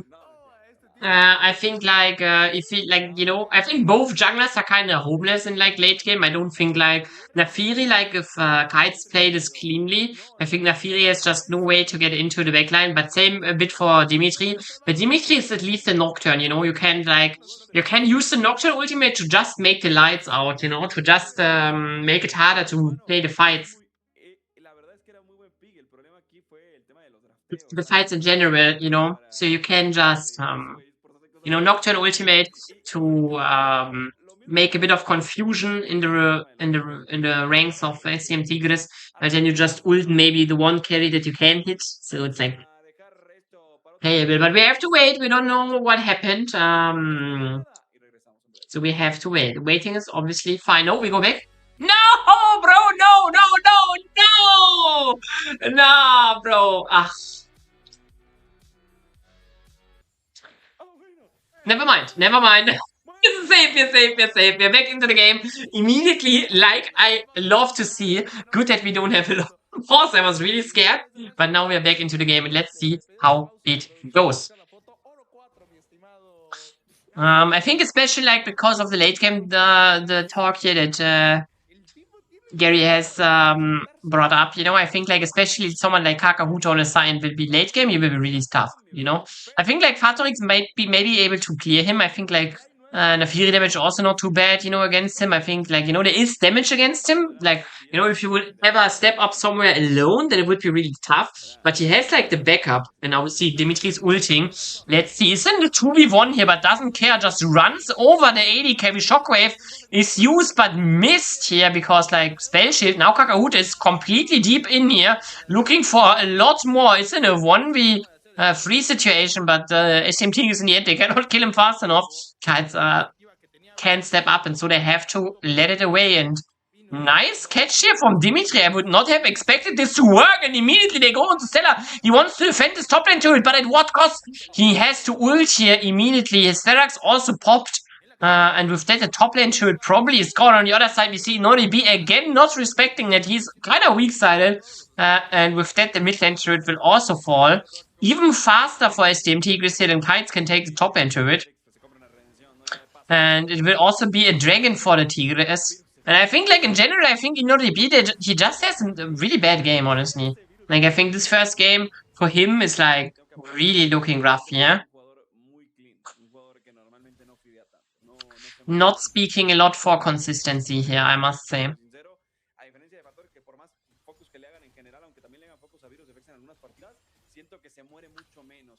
I think it's like, you know, I think Inoribi is actually a really good player, you know, but it's like, it is again, like, whole Kites carries, you know, I think IRBC is like this as well, you know, where there's some, like, you know, they have really high highs, but if they hit their lows, you know, their lows really look bad, you know. And right now we see Dimitri again going in here. Stella, he has shown himself on vision. There's no turret for him left. Nowhere to go as well. Ultimate from Cyan kind of unnecessary in the end. Dimitri takes another one. 2 items and should be finishing his third now too. If he's actually finishing his third item now, that would be crazy times, yeah? Yep, Guardian Angel already completed. And with that, Dimitri already having 3 items in the 23-minute mark. It is one of the fastest free items we have seen in all of LRN. Definitely is up there, so really, really crazy performance here from Dimitri on a Nocturne that I have said looked kind of ass, you know, and then he just turned it up and found catch after catch after catch every ultimate. And his ultimate really has low cooldown, you know, it's already nearly back there, you know, so you can, you know, already look again to punish someone that is playing not safely. And on the mark of not playing Sadly Deadly here is on the combo here, gets comboed by the Alistar. Now Anivia is also being there. IYBC, this time the wall is perfect, and with that Deadly, there's no way he's getting out. Akla takes the kill here, bit unnecessary, but then the coup take not the coup, the cow. The cow is taking it. And Kites Esports, they're just punishing here, like mistake after mistake after mistake. Kind of bouncing back into the game. They were and are a bit behind, you know, but finding catch after catch is not bad for them. Let's see how SDM Tigres want to bounce back. You know, it's again, it is like, I think both of those teams, they will punt, like, if both teams play perfectly, I think it will be, like, the later the game goes, it's really hard for SDM Tigres to play, but I don't think both teams will play perfectly. So I think it's much more important to see who can play cleaner League of Legends. Because both teams, they're looking into the punishment, you know. They're really quick at the trigger to punish something, even if the punish might not work. And we see again, Dimitri is going in. There's a support out of position. Dimitri immediately takes him out. No questions asked here. He pulls immediately the trigger. He sees someone out of position, loads the gun, and blows them out, you know. Really, really nice to see this here. And again, his ultimate has really, really not that much cooldown, you know. You can kind of allow it. It's not like, oh, Shockwave on 2 people here, but besides that, not really doing much. I mean, it's like stopping the push here, but this push would have been anyway stopped because there's no wave, so... We also see now Kakahute now finally, like, he's not punished, like, not punished, but he's not pressured by the Cyan anymore. He has reached the point where he, no, not by Cyan, by Renekton, you know? The Cyan has reached the point where he's not threatened by Renekton anymore. He can do his own thing here. And Martas is going on a solo dragon here. But Fatorix is there too. They're really quick with it. Dimitri still has no ultimate. Yes, I said it is quick back, but not that quick. In the end, Kites is quick enough in the response, though, so the Tigres, they have to cancel it here. Nice attempt, I want to say. You know, if the Kites, like, just take a bit more time, this could have been a perfect opportunity for SDM Tigres to get a Nash that they should not ever be getting in this state of game, you know? I mean, you know, they can get it, but they have to kill someone first. At least someone. 2 people, maybe. With that being said, the mid lane turret is now on the menu, has been fallen to Shop Barrage, so more mid priority will be secured here. The next dragon will spawn in 50 seconds too, so I think there will be a lot of fighting here. We will probably see a big fight in the next 1 minute too. So let's see how both teams decide to play. Obviously, there could be like, you know, they could just play on the opposite sides. But I think with Nash being such a bigger important objectives, and like the dragon for both of these teams kind of useless, I doubt we will see a trade-off honestly happening. Importantly enough, we see IYBC is pushing side lane here. He's pushing top lane in and in. So, what is really good right now, because Dragon is only spawning in 20 seconds. So, someone will have to respond to that. Now the fight is starting. Kakahuti, he's tanking a lot, just as I said. It's not really easy to kill him here. Finds a knock up, and Dimitri is ulting now. IYBC is also there, but Dimitri cannot really go in, and this is exactly what I said earlier, you know. Sometimes Dimitri will just press R and then nothing happens. He has to ult to create confusion, but SDM Tigres, they're not getting confused, they're just pushing in, and now we might see the trade actually happening. The Tigres, they are at the bot side objective, you know, they are the Dragon, so Kites, they will go for the Nash here, but I think, like, they are the team with less DPS. Yes, we have IYBC. Yes, we have Dimitri auto attack damage. But I'm not sure if this is really playable. Kites, they now cancel Dragon. Okay, SDM cancel Dragon. And Tigres, they fight here. Nice shockwave being used, but it's a shockwave that no one can follow. Dimitri is on the sideline. Yes, he's losing a lot of HP, but even if he would die, it would be not that bad. He has revive, so he should play as aggressive as possible, but he's waiting. Nice stun from Anivia here. The wall is also good. They at least secure one Adler with a 3-man knockup, but his own life will fall before anything else. And with that, it is a 1-for-1 so far. Both supports blessing the time here, but Inoribi again stepping too far forward, just gets immediately punished, and with that, Kites there on the retreat. Also Dimitri not with them, so really bad here, getting put off, and with now Kakahute, if like the whole SDM Tigres roster can just punch him, there's no way he can do anything. Dimitri now goes in, he has to revive again. IYBC still can help him, it's not like he flashes immediately, but this is still playable. Now let's see, IYBC is a bit slow on the queue here. Dimitri dies there. It was probably hard, but I think they could have gotten more.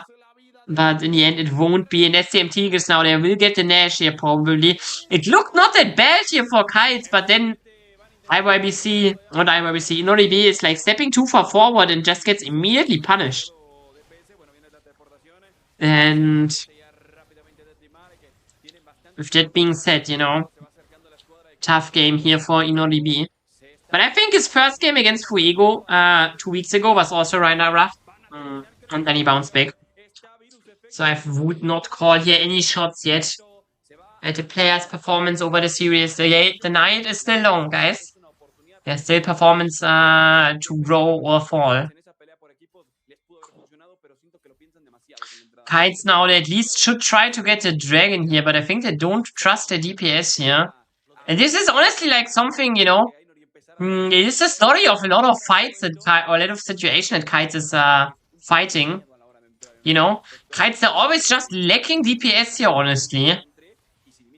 I mean, Inoribi theoretically has a lot of DPS, but he gets always taken out here. SDM Tigres, they say, yeah, you can go Dragon, we don't care. Taking a mid turret now and the whole topside jungle. It is only a singular Dragon, so it will be interesting to see.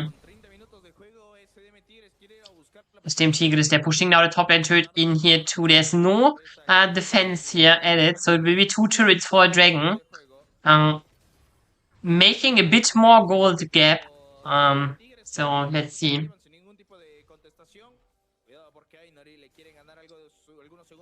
Let's see. Kakahute gets ulted here, but ults himself away. He's not having it. Don't want to lose any HP here. If he would die, that would be a terrible position for Kites. You know, if anyone dies, honestly, right now, it would be very rough to play for them, this defense. But the SDM Tigres, they have reset it. They still can play for more. They have like 1.5 minutes still for the Nash. So they could look for one more push somewhere. It is not easy to pull off, but they can do. They can also look, you know, to get more deep vision, to get, to push out, you know, to force Kites to respond to anything, and maybe to kill them then. So let's see what they do. But the timer is ticking on the Nash, you know, it's 1 minute only. There's also no immediately other threat, you know, no Dragon, no nothing. So all the Tigers can do is like push more. And they're pushing their duel, attacking here the bot side. Stella goes in here. Dimitri though is not in any danger, but the danger will still be the push here. Anivia is doing delaying it, great job here. Even if the turret will fall in the end, delaying it is still important feat here, because that means like even if this turret would still fall with next wave, it makes it far easier to board the wall again. Oh shit, IYBC's first walls were kinda terrible, but now in the defense, he's doing a great job here. To support his team here. And with that, the turret, you know, cannot be slain. And the Tigers, they're noticing it, you know. They're bashing their head at it, but they cannot really get anything.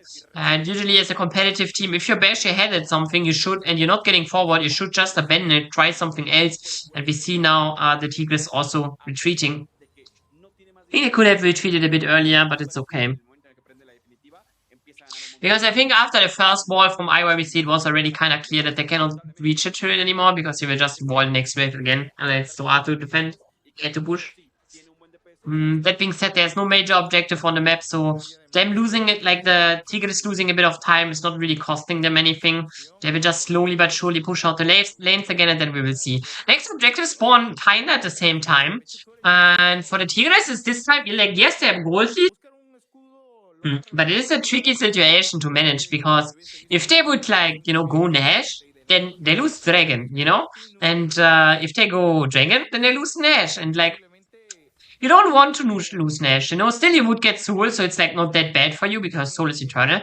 But, I feel like Ezreal will pop off one fight, and then they will win. Yeah, I mean, like, you know, I'm not saying anything against it, but Inoribi immediately gets tested on this statement, gets ulted, but he is away, he's still alive. Marta's going deep here, but cannot find this mark. He's now in a 1v1 with Dimitri. Importantly, he's not in a 1v1 anymore, but SDM Tigres, they're finding a 2v4 here right now. Kakahute and Dimitri, they're kinda alone, and Kakahute will be the first one to die, but now Dimitri is also on the menu. Will be taken out as well. I mean, there's still a revive, but, you know, there's no shot. 4 members are looking at him. He's flashing actually quite good. His spell sheet also good, and now Adler. Oh my god, this is a really close fight here, but in the end, it could be a lot for SDM Tigres. They will get fat, Inoribi here now, and this is like, and this could be a complete Dumba ace here.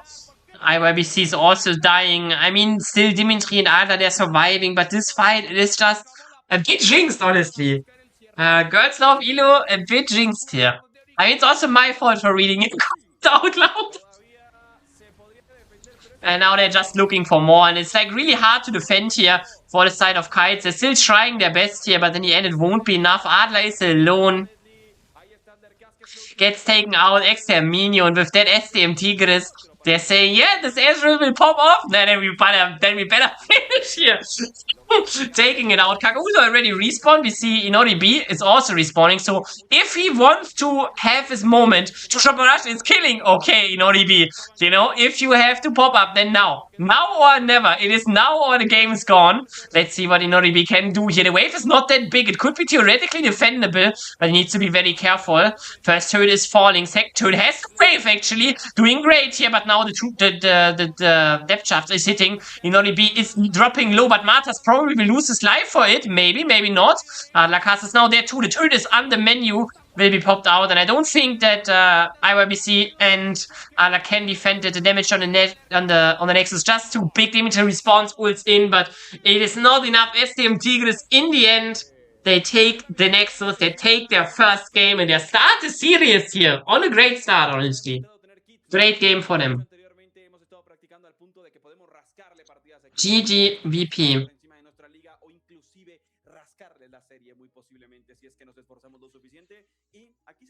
Let's see.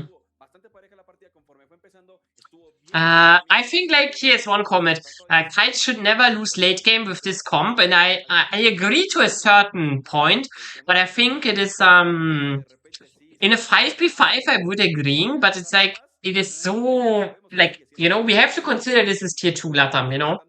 It is like, it is really hard for those teams to, like, play a perfect match, especially if you have, like, a 5 champion deathball comp.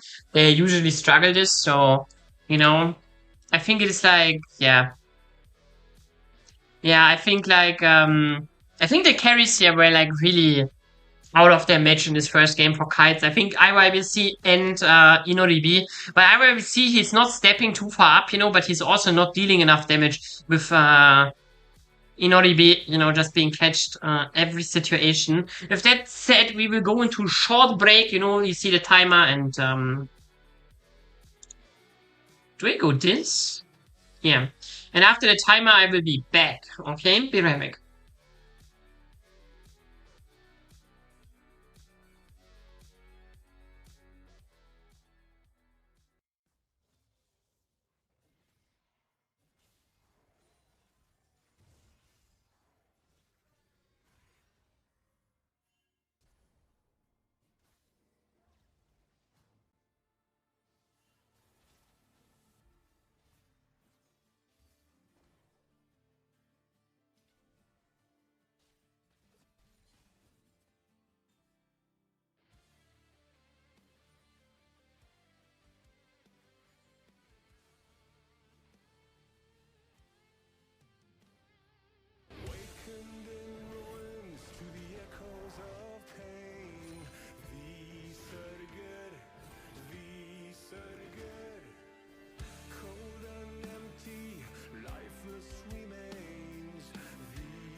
Estamos de vuelta para continuar con esta serie, el marcador 1-0 a favor de la escuadra de SDM Tigres. Recordemos que estamos en el lower bracket de estas fases de playoff. Y hay muchas cosas que conversar y discutir de esta partida, Julio.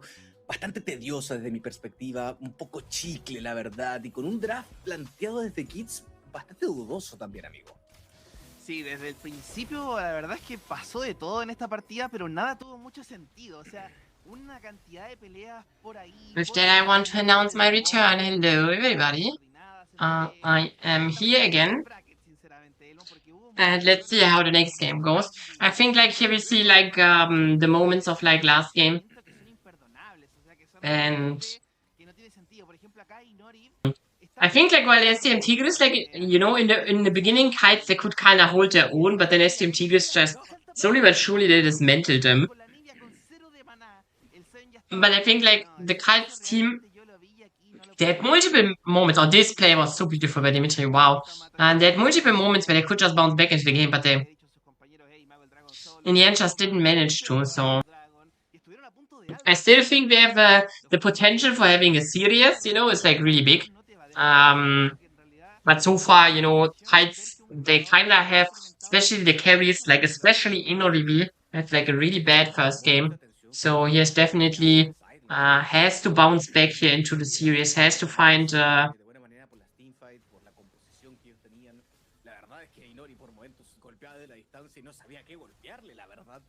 yeah. You know, they have to bounce back. I think like those players have the potential to bounce back. Wait.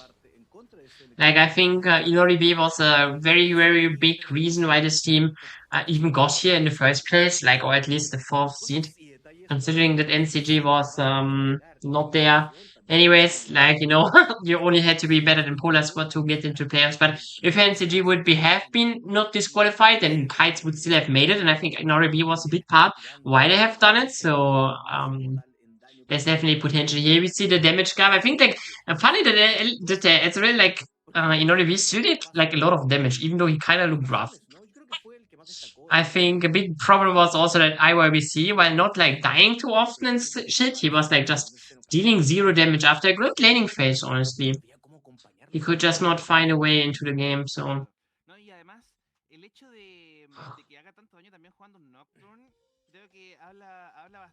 So yeah.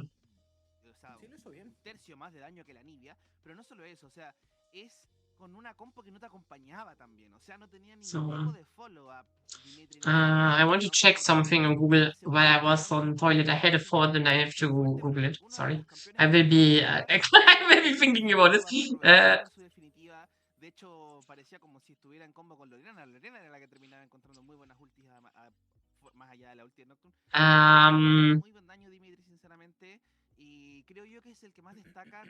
Do you still need like, okay, that's completely unnecessary, but do you still need like 100 normal games to get level 30 in League of Legends in like 2026? Bro. That's crazy, honestly. I thought about making a new account. That was my thought, so. Deadly gets here the MVP for the Oriana. I think it's okay to give him the MVP. He did a lot of damage and shit, but I'm honestly not sure if, like, I think Martas had more impact. Not saying that Deadly didn't have any impact, but I think, like, I would have given it Martas, you know? But it's fine. Not like that I have a big disagreement, you know? I mean, you know, as far as I'm aware, the LRN and LRS, they are getting hosted by LOL Ace Latam. And LOL Ace Latam is like, they're not directly Riot games, honestly. I think they are more like, LOL Ace Latam is like a thing in between, you know, between like Riot games and the community. It is like, I have a better example for German League because there I know it. The host of the German Prime League is like it's like a company called like Freaks for You Gaming, and while they're like working together with Riot Games to host a Prime League. It's not Riot Games that hosted the Prime League. And here for LATAM it is the same, you know. Lawrence LATAM, they're hosting the region, but the league, but they're not actually Riot Games affiliated. Besides that, yeah, I agree.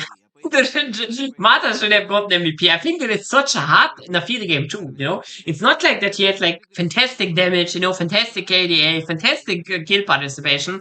It is also, it's honestly like playing against 3 tank champions with a lot of CC and Nivea and Ezreal, bro. To have value on a Nafiri, you have to, you know, play so hard. Yes, Kyle's lost the first game, correct. You aren't joining in a series where the Tigres, they have an advantage now. But there's definitely, again, potential to bounce back. So far, it looks a bit more like the SDM Tigres super team, even though they have, my graphic here shows like Putin and Horus, but they have Stellar top lane and Virus of Export lane support. But again, you know, Stellar is a part of the Tigres, even with Putin there being main player. Stellar was still part of it. And by Virus of X is like, as a player, is an AD carry main and just role swap. Again, I think at the beginning of the year, I already heard rumors of Virus of X wanting to play support. So, that being said, you know, and Virus of X has played a lot with Martas in the past, you know, so those two, they know each other already. I think he had Virus of X had a fine now to this game, there's nothing to... It was not a crazy game, but it was so he did what he did, you know. If like I'm not sure if you know Psychopathic Poro, they make like for like Worlds, MSI and stuff, they make like recaps and shit where they always give like a player like star performance, and like if you get like 2.5 of 5 stars, it just means, you know, you did what was expected of you. And I think that is what Virus of X did this game too. That being said, I think we're going into the draft any second now. And if that would be true, then I would activate my music. Because I already have changed the overlay, but I always do before the draft starts. Yeah. And with that, guys, I want to have you welcome for game 2 SDM Tigres against Kites here. We see again Leeson banned here against Dimitri, a champion I have mentioned before that Dimitri has not performed on a game. Just did on stage, but still banned against him. So must be onto it. We see Victor ban now, Syndra ban as well. Nothing out of the ordinary right now. I think those are like really important picks right now in the meta. So being banned definitely makes a lot of sense. Ziggs here also, classic champion that is really broken in mid lane. We have not seen any you know, any bans for like Bars or Camille, and they were also not picked in the first game, but I think it's like kind of interesting. Maybe it speaks of the teams having not the ability to pick it, but I'm not really sure, so we have to see. We have to see Jarvan now taken out. I think champion that Dimitri is very familiar with, and also kind of now where Ezreal is already out, you know, and Yunada, you know, you have to find bot player that is good against Jarvan, so banning it definitely makes sense if you don't want to pick it yourself.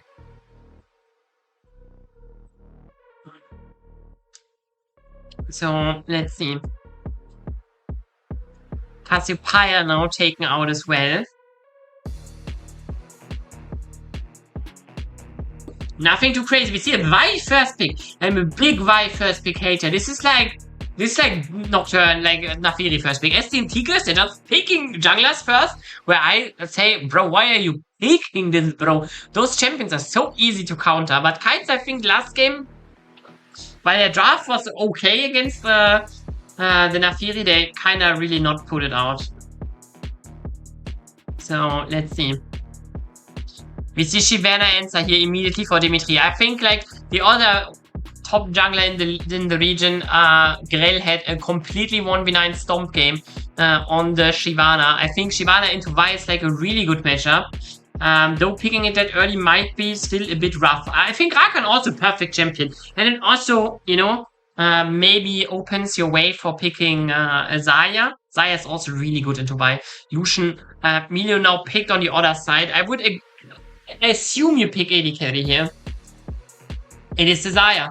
And like, I'm not sure how this bot lane matchup is in particular, but I think like in total of the game, like if you're looking just at the game, I think like having Desire Rakan here is like completely bombastic for the side of Kites. I'm really like, of course, SDM Tigres again, they have the chance to play aggressively. They have the opportunity to just roll Kites, but I think from the draft perspective, right now, it looks like, oof, yeah, I mean, you can, but you know, for it to be happening, you know, Kites they have to int, you know.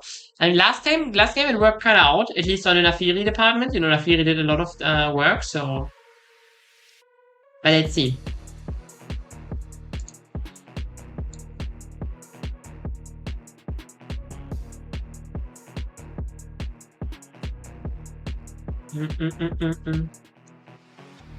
Let's see. Besser now ban so ist Hawaii is a champion that IYBC has played a lot, so makes sense. Even though Hawaii is like quite weak against too much aggression. Besser now taken out here. I think Besser perfect ban would work really well. Besser Hawaii is a deadly combo because you can just use the Hawaii ultimate and then follow with the public execution of the Besser immediately onto it. Ari now banned. I think Ari also, you know, fits perfectly to Vi, so two very strong Vi pairings are taken out already. But let's see. Why is this one caster just wait. Guys, do you see this? Like the guy on the left? He's like, you know, he has like, where is he casting from, bro? From the top of like Mexican mountain or what? You see like the jacket and shit, bro. How cool is this in his room? Ah, funny. Let's see what will be picked here. A lot of hovers right now. I don't think, yeah. I want to say every hover so far didn't really look that crazy. We have a Rumble now. That makes sense. I think Rumble is really good champion.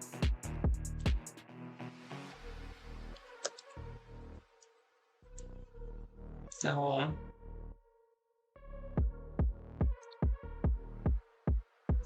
Silas now looked in. I think Silas, you know, can be good. Like the Shyvana ultimate is a good steal. Rakan ultimate is a good steal. So definitely a nice pick here. I think Rumble ultimate can also work as well. So definitely not bad. But it is like, how do I say this? You know, you can still pick counter.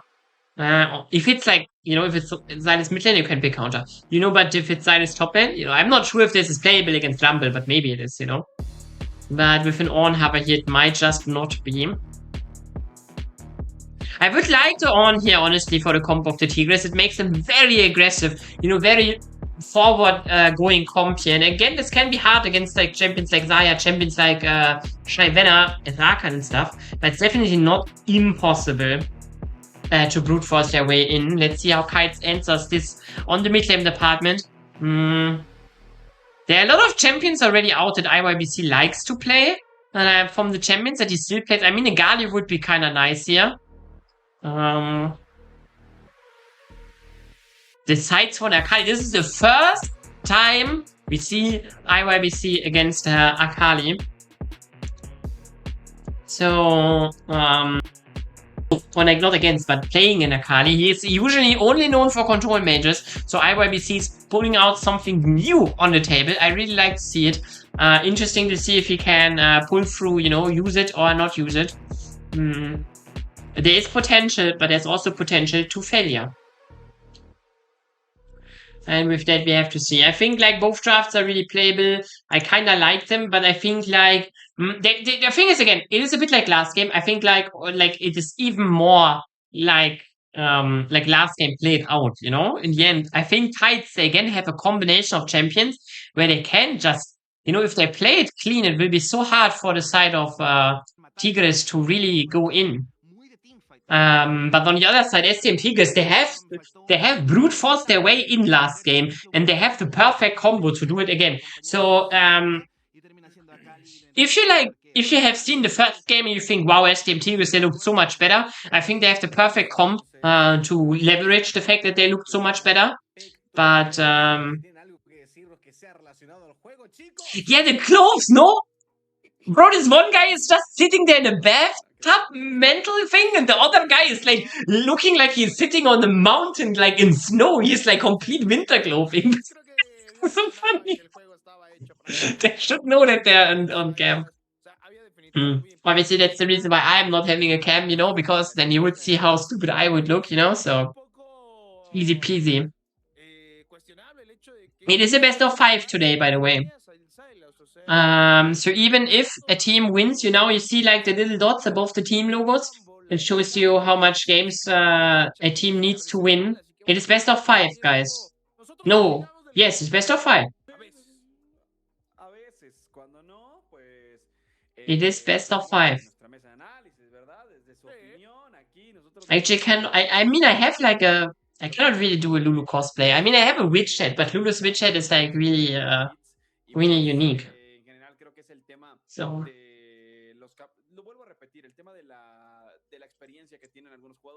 Oh, yeah. Let's see. It's also really hot in Germany, you know, it's like, it's kind of funny, but my choice of clothing, you like in German, like heatwave summer is like, you know, it's better that I have no face cam, honestly. Yeah, I mean, you know, I think like it's like, I think, you know, for kites, it's like the most important thing is just to control. Like, you know, they have the comp that has to control the Tigres, you know, but Tigres have the comp, they just have to lock it in, you know, send forward.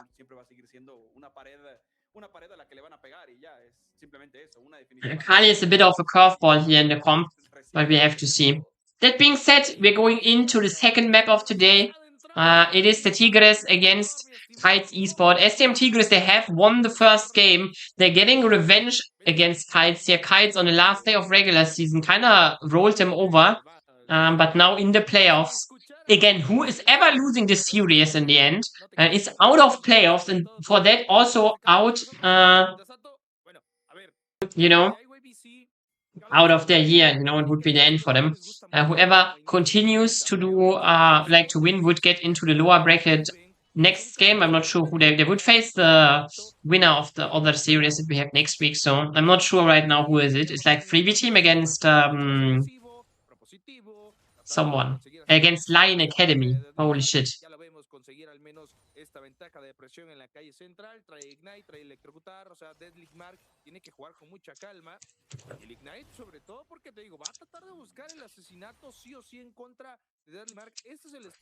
So let's see. Game is starting a bit interesting because we have both junglers on the opposite side, so they will not interact early. I think both Vi as of Shyvana, they kind of want their ultimates. I mean, Vi is a bit stronger in like early positions, you know.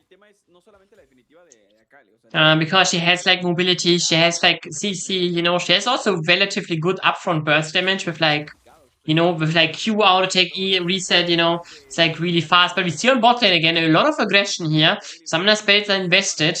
Flash is still up, but everything else is so yeah.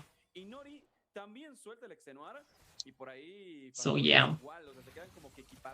See mid lane here. IYBC has a fantastic lane. I think I used to play Akali, but I have forgotten like most of the matchups. Against Sylas, it is like one of these matchups where Akali can like really play very early aggressive because Sylas cannot really win this matchup as long as IYBC is just permanently queuing. You know, as long as IYBC is not stopping to fight, he's just winning. So it's like one of the easier matchups for Akali. In general, Akali is a really good champion in mid lane because she has like a lot of very easy matchups. Even though she's a melee champion, even her matchups against most mages are like, while you will be bleeding a bit, the mages have a hard time to bully you completely out of lane. What makes her also, she has like a lot of sustain, so makes her a really strong laner. So yeah. See bot lane 2v2 here. Lucian Milio is like a really strong lane. Now we see a bit of aggression from Kites. We see Martas also is around. So if Kites stepping up forward, they could get engaged here. Martas is coming. Inoribi already losing a lot of smite. The flash Q from Martas is kind of fumbled here. Even though Inoribi flashes himself, I think Matas not really would have hit it anyway, so let's see. It is still a rough position. Dimitri is now here. But he should not be able to get anything. Fatorix is staying too far forward, needs to flash now, but Dimitri is still on the way. And he can with his Qs, goes flash forward, Q reset, secures flash first blood. And IYBC is there too, gets Virus FX, he flashes away, but doesn't matter. Nice combination here from IYBC. Following his E backwards to dash in and then dash out. Really good. IYBC is a player that I have doubted a lot for his like champion pool. No, maybe not say doubted, but I've criticized him a lot for like only playing control mages. And now he steps up. The first game of the season on an assassin champion like Akali, on a melee, on something that isn't really a control mage. Even like even the Aurora and Ari he played twice are kinda more in the mage direction. His first game on a mechanical demanding assassin champion, and he does it with style so far. Winning his lane, having a good roam here, getting a kill too against Virus FX. So really like what we see so far for Kites. They're 1.5 gold ahead, and we see another pause, sadly, but means we have to wait a bit more. It is what it is. So in the end,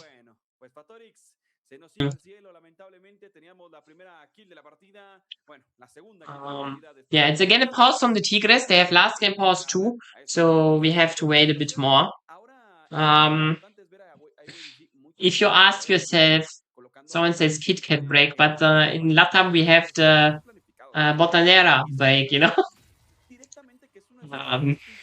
Botanera is a company, they make like salsa and stuff, you know? And it's in general like dips that you can put on a lot of stuff actually, if sweet or salty stuff, you know, like popcorn. They use it on popcorns or like nachos and stuff, but you can also like use it for sweet stuff like waffles and stuff. And I have even seen some people doing it in drinks, you know, crazy stuff. But it seems to be really good. Sadly, it's not really easy to get in Europe because you cannot really buy it because it's like, you know, it's a Latam product, you know, you cannot really import it that easy. Another break, we have to wait. So guys, I think actually the Germany Mega Original you can get in Europe. And Elgato products obviously you can get in Europe. And I think Botanera products you can also get in it's a bit hard to get them in Europe, but how do I say this? You can get them in Europe, but only in French country, because of like there's a little bit of South Latam that is like still owned by the French. It's like French Guinea, and theoretically, if in French you can get all the Latam products over like French Guinea, they can ship it like to you to the French country, and theoretically, if you would know a French person that you really like, they could like buy it in French. In France, and then you know ship like just send it with via post to you in another European country. But it's quite funny. Is SDM considered a better team? I think the thing is SDM Tigres, they have just rebuilt their roster. They have rebuilt their roster. Only Deadly is still remaining from the original roster, and I think the player they have picked up are technically all top tier. They're all top tier in the tier 2. In Latam tier 2, they should always, like all of the player they have gotten, they have definitely the chance of like hitting top 3 at least in their roles. But considering that they have just rebuilt their team, you know, like 2 weeks ago, it is a bit questionable if those parts that theoretically could be top 3 can work together as a team. On the other side, Kites Esports, while they have players that I would consider not that crazy, we see, for example, they have different top laner right now. In the first game, they had Kakahute, now they have Dayek on top lane. Like, I think, like, for example, Dimitri is definitely top 3 player. Now we see the first Y engage here before INORB has ultimate here, but it's still so hard to kill him. He survives with 1 HP. Oh, and this is exactly why it is already, like, you know, the Xayah not even having ultimate. Imagine she have ultimate here. Then it's, like, completely unplayable, so yeah. Oh, now Dimitri is there with the Shyvana ultimate, and Shyvana ultimate is a really strong ability, but Dimitri cannot get in range, so... Forgetting the player names, isn't the blue side comp much easier to play? Yeah, I would agree. I would agree that Kite's combo is like easier to play, but I would also think like the thing what I'm like, you know, we are Latam tier 2. So none of those teams like will play Giga perfect clean League of Legends, because especially in Latam it's very blood first. And now Virus FX, he will be giving his blood for the bloodthirstiness of bottom of Latam, I mean. And Deadly Mark outplays here Ivory Sea on Dakali. Gets a kill in a 1v1 as solo one at that. Really good. Yeah, about the comms, you know, being easier, it kind of doesn't matter, because like Latam games are just so volatile that a team comp like SDM Tigres have is still like they can easily just win, because enemy team will make mistakes, and then you can just you know, we have all the tools to play hyper aggressive, you know, we have Lucian, Silas, Vi, you know, we have an On ultimate, all those tools you can really hammer in if the enemy team is like playing situations not that good. So that's why I think the Tigres, they still have a window into the game, you know. It's not even about the names, you know. It's just, I mean, obviously, you know, if it would be Polar Squad against Fuego, you know, then I would say, okay, you know, Fuego just wins. There's no way. But Kites and SDM Tigres, they're like, you know, they're really close together, you know. So there's definitely a chance whoever would have whatever team comp, you know, to win the game. I think the only teams that like that really can play complete clean League of Legends are like are like Zeus and Fuego. I think those are the top 2 teams here in the league. And I think they're definitely, you know, they're a step above the rest. We will see them face up. I think next week, maybe the week after. I'm not sure, but we will see Zeus 5 play against Fuego. So this will be a very interesting game to see, because that is kind of peak Latam League of Legends, considering a lot of top tier Latam players are playing in NA and Brazilian League of Legends. First tiers like Jose Diodo, Steps, you know, Kaze, Cody, you know, Zodver, Ackerman, Lions, you know, all those players that are considered like elite Latam players, they're playing in tier 1. So good for them.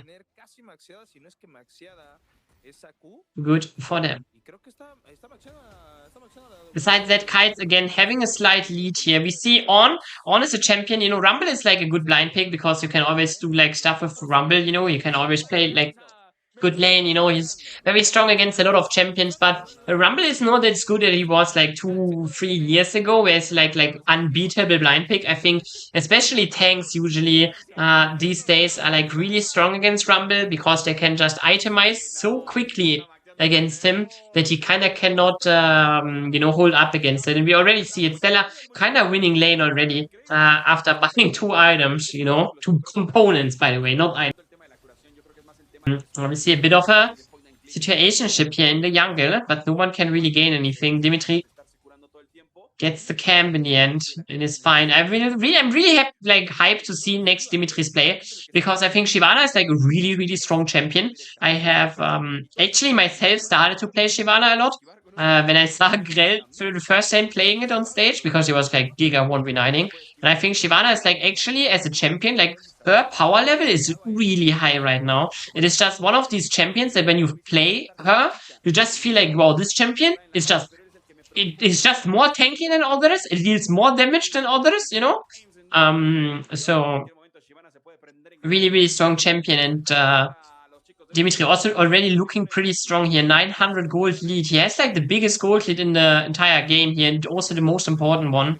Let's see. He is on bot side here. They could look for a dive even, but probably they will just go for Dragon Contest.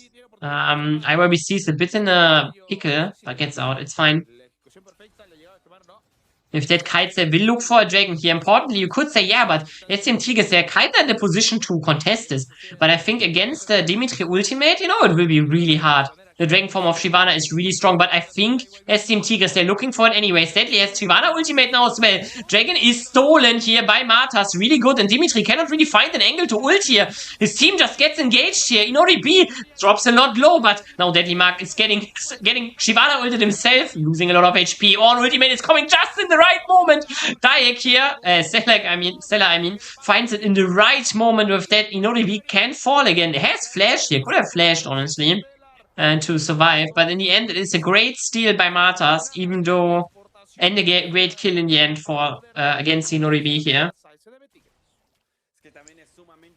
I think like technically this is a fight again. Before the dragon fight started, I thought like, yeah, but like Kites, they have such a strong position with the Shyvana being so strong. No way they lose this, but Dimitri just could not really find a way to his team.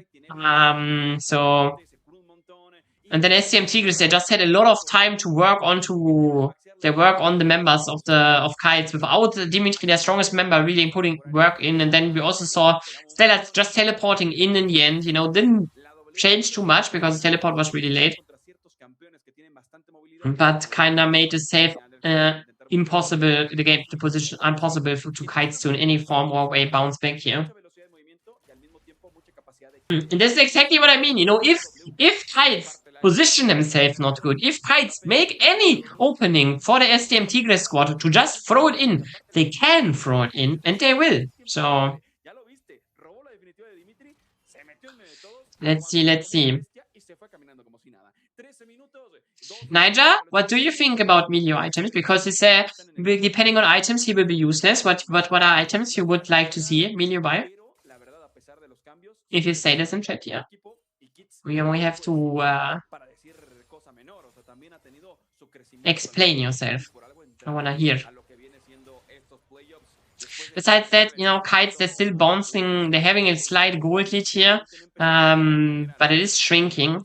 We also see like 2 dragons like secured for the SDM Tigres. Definitely good for them because they could like Infernal Dragons, so it would be really good for them. And they're making a good showing here for it right now. So let's see. Kites Gaming, they're looking forward. Nice ultimate by Adlercast. But Virus FX will get out of it. The attention here, the focus from Kites is just too split. They cannot get a singular kill here because they're just focusing different targets. And now, oh, nice steal by the Silas, but Silas maybe staying too deep, and now he's not dying with that. Adler is the first one to bite the grass with Stella coming up here, and now SDM Tigres are trying to get away. IYBC is trying to get in. He still has an ultimate, that he's so low. Oh, he can just not get it. I mean, he should. Oh, IYBC cannot get more. In the end, it is a position where SDM Tigres, they get more out of it. It was like, I think the situation in the beginning was really good. Like, engage of Adler was really good and Dimitri. But then they're just hitting the different players. They're not hitting the same target. And it was so, you know, they couldn't kill anyone. And then they just run them down, you know, the Tigres.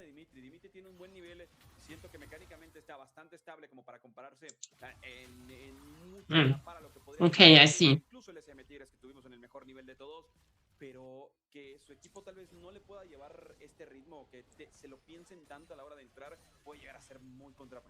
I'm not so like, you know, I'm not so sure about enchanter builds, like, you know.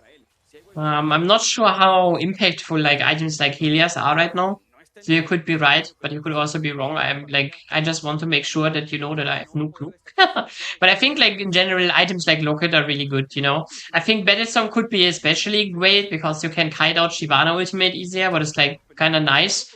But you could also go, for example, for an Ardent Sensor, because I think Ardent Sensor could be really good here because you kind of buff like Vi, Silas, Lucian, they all make a lot of auto attacks if they hit a target, you know, so could spread this on hit a lot.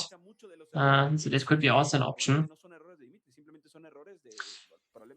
Yeah, I think like SDM Tigres, this fight, you know, in the initial, like it really looked good for the Kites roster, but then, you know, SDM Tigres, they just kited backwards, you know, the Kites could not really find an target that they could hit all, you know, they hit all a different target and both survived, you know. It's unlucky. The game is not over though, so we will have to see. I think Redemption is a kinda underrated item, honestly. We'll be losing a lot of damage here to the Lucian ultimate.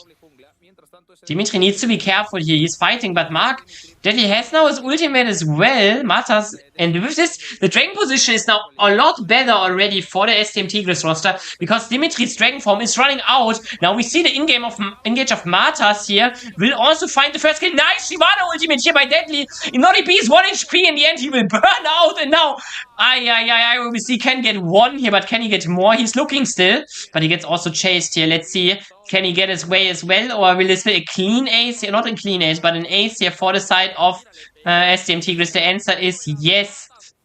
Great fight here again. You know, in the initial, they just burn everything on the Rakan, and the Rakan just dies before he can really use his ultimate onto anyone. Then the fact that Dimitri also already had used his ultimate defensively gave Deadly such a great opening, hitting like a lot of people with the Shivana ultimate, doing a lot of AoE damage, and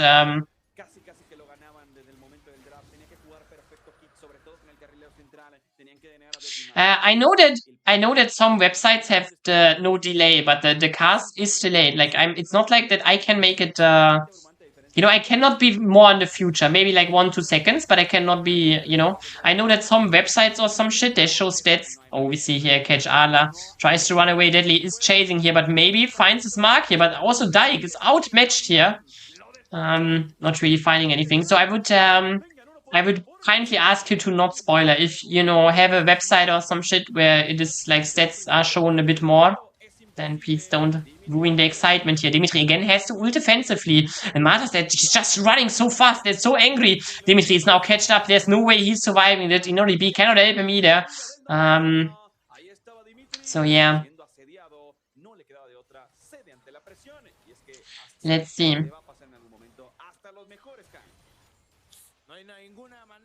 Position is holding here. The SDM Tigres, they're pushing their lead here in now, and especially like considering their comp, you know, if they're only like slightly ahead, this already is like really lethal, because like every advantage that like champions like Silas and Lucian have, they can really make sure that this advantage is like fielded by the enemy. Because like if you're weaker than a Lucian, then he just kills you. You know, there's no way to sugarcoat it. Like if he like. Look at last game, for example, where IYBC is playing in Anivia. If Anivia is ahead, then okay. You know, it's not like Anivia is not one-shotting you anyways. It is,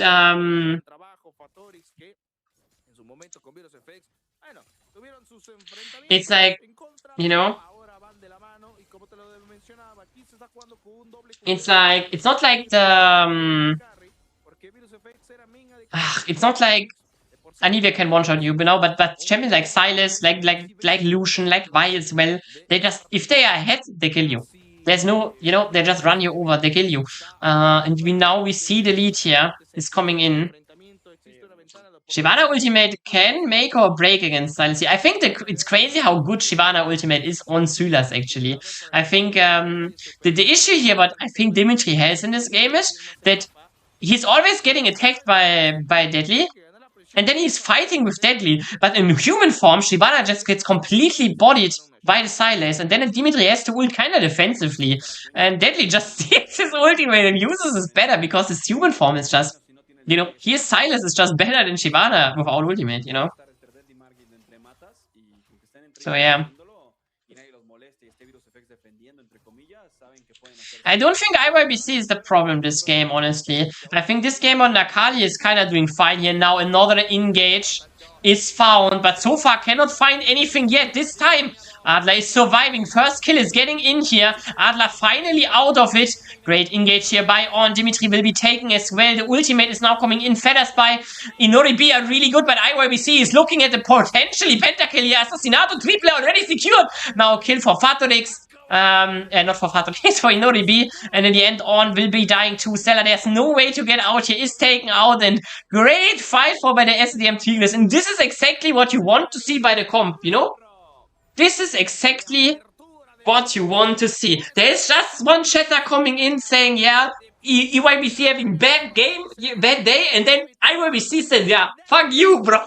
He's just getting a fucking clean triple kill here on the Akali. Swipes the team here of SDM Tigres that kinda oversended it here on the Rakan. They could just not kill him. Other class, he survived long enough to get his ultimate out in the end and everything.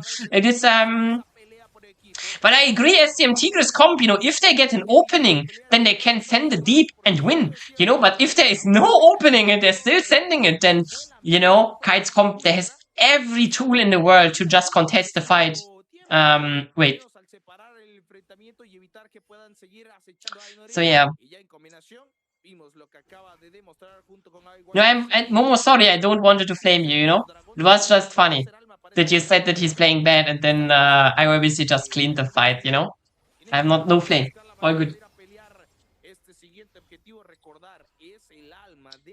And if that Kites is kind of back on the menu, you see the goal total. Inoribi and IYBC, they're leading it now. And the gold lead, the carries that I have said, yeah, if they're ahead, they will just run you over. They had like both 2k gold lead and now it's just gone. And they're behind their opposition. Wow. Kites Esports, they're finding a way back into this game. But now it's still not free for them. I think it's definitely now a lot easier to play. So let's see. IYBC here is on the side lane, but gets immediately worked on. Loses a lot of damage, but still is in a good position here with the Shroud.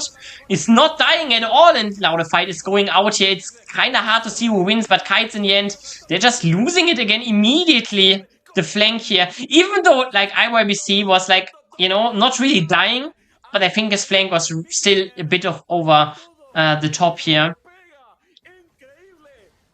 And SDM Tigres, they just win this fight again because they have just better fight, honestly. Their team fighting is just better here at this point.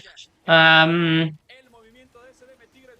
only ways where Kites is winning if they're overextending going in, you know. But if they're not overextending, then SDM Tigres fighting is just so much better here with this comp. So yeah.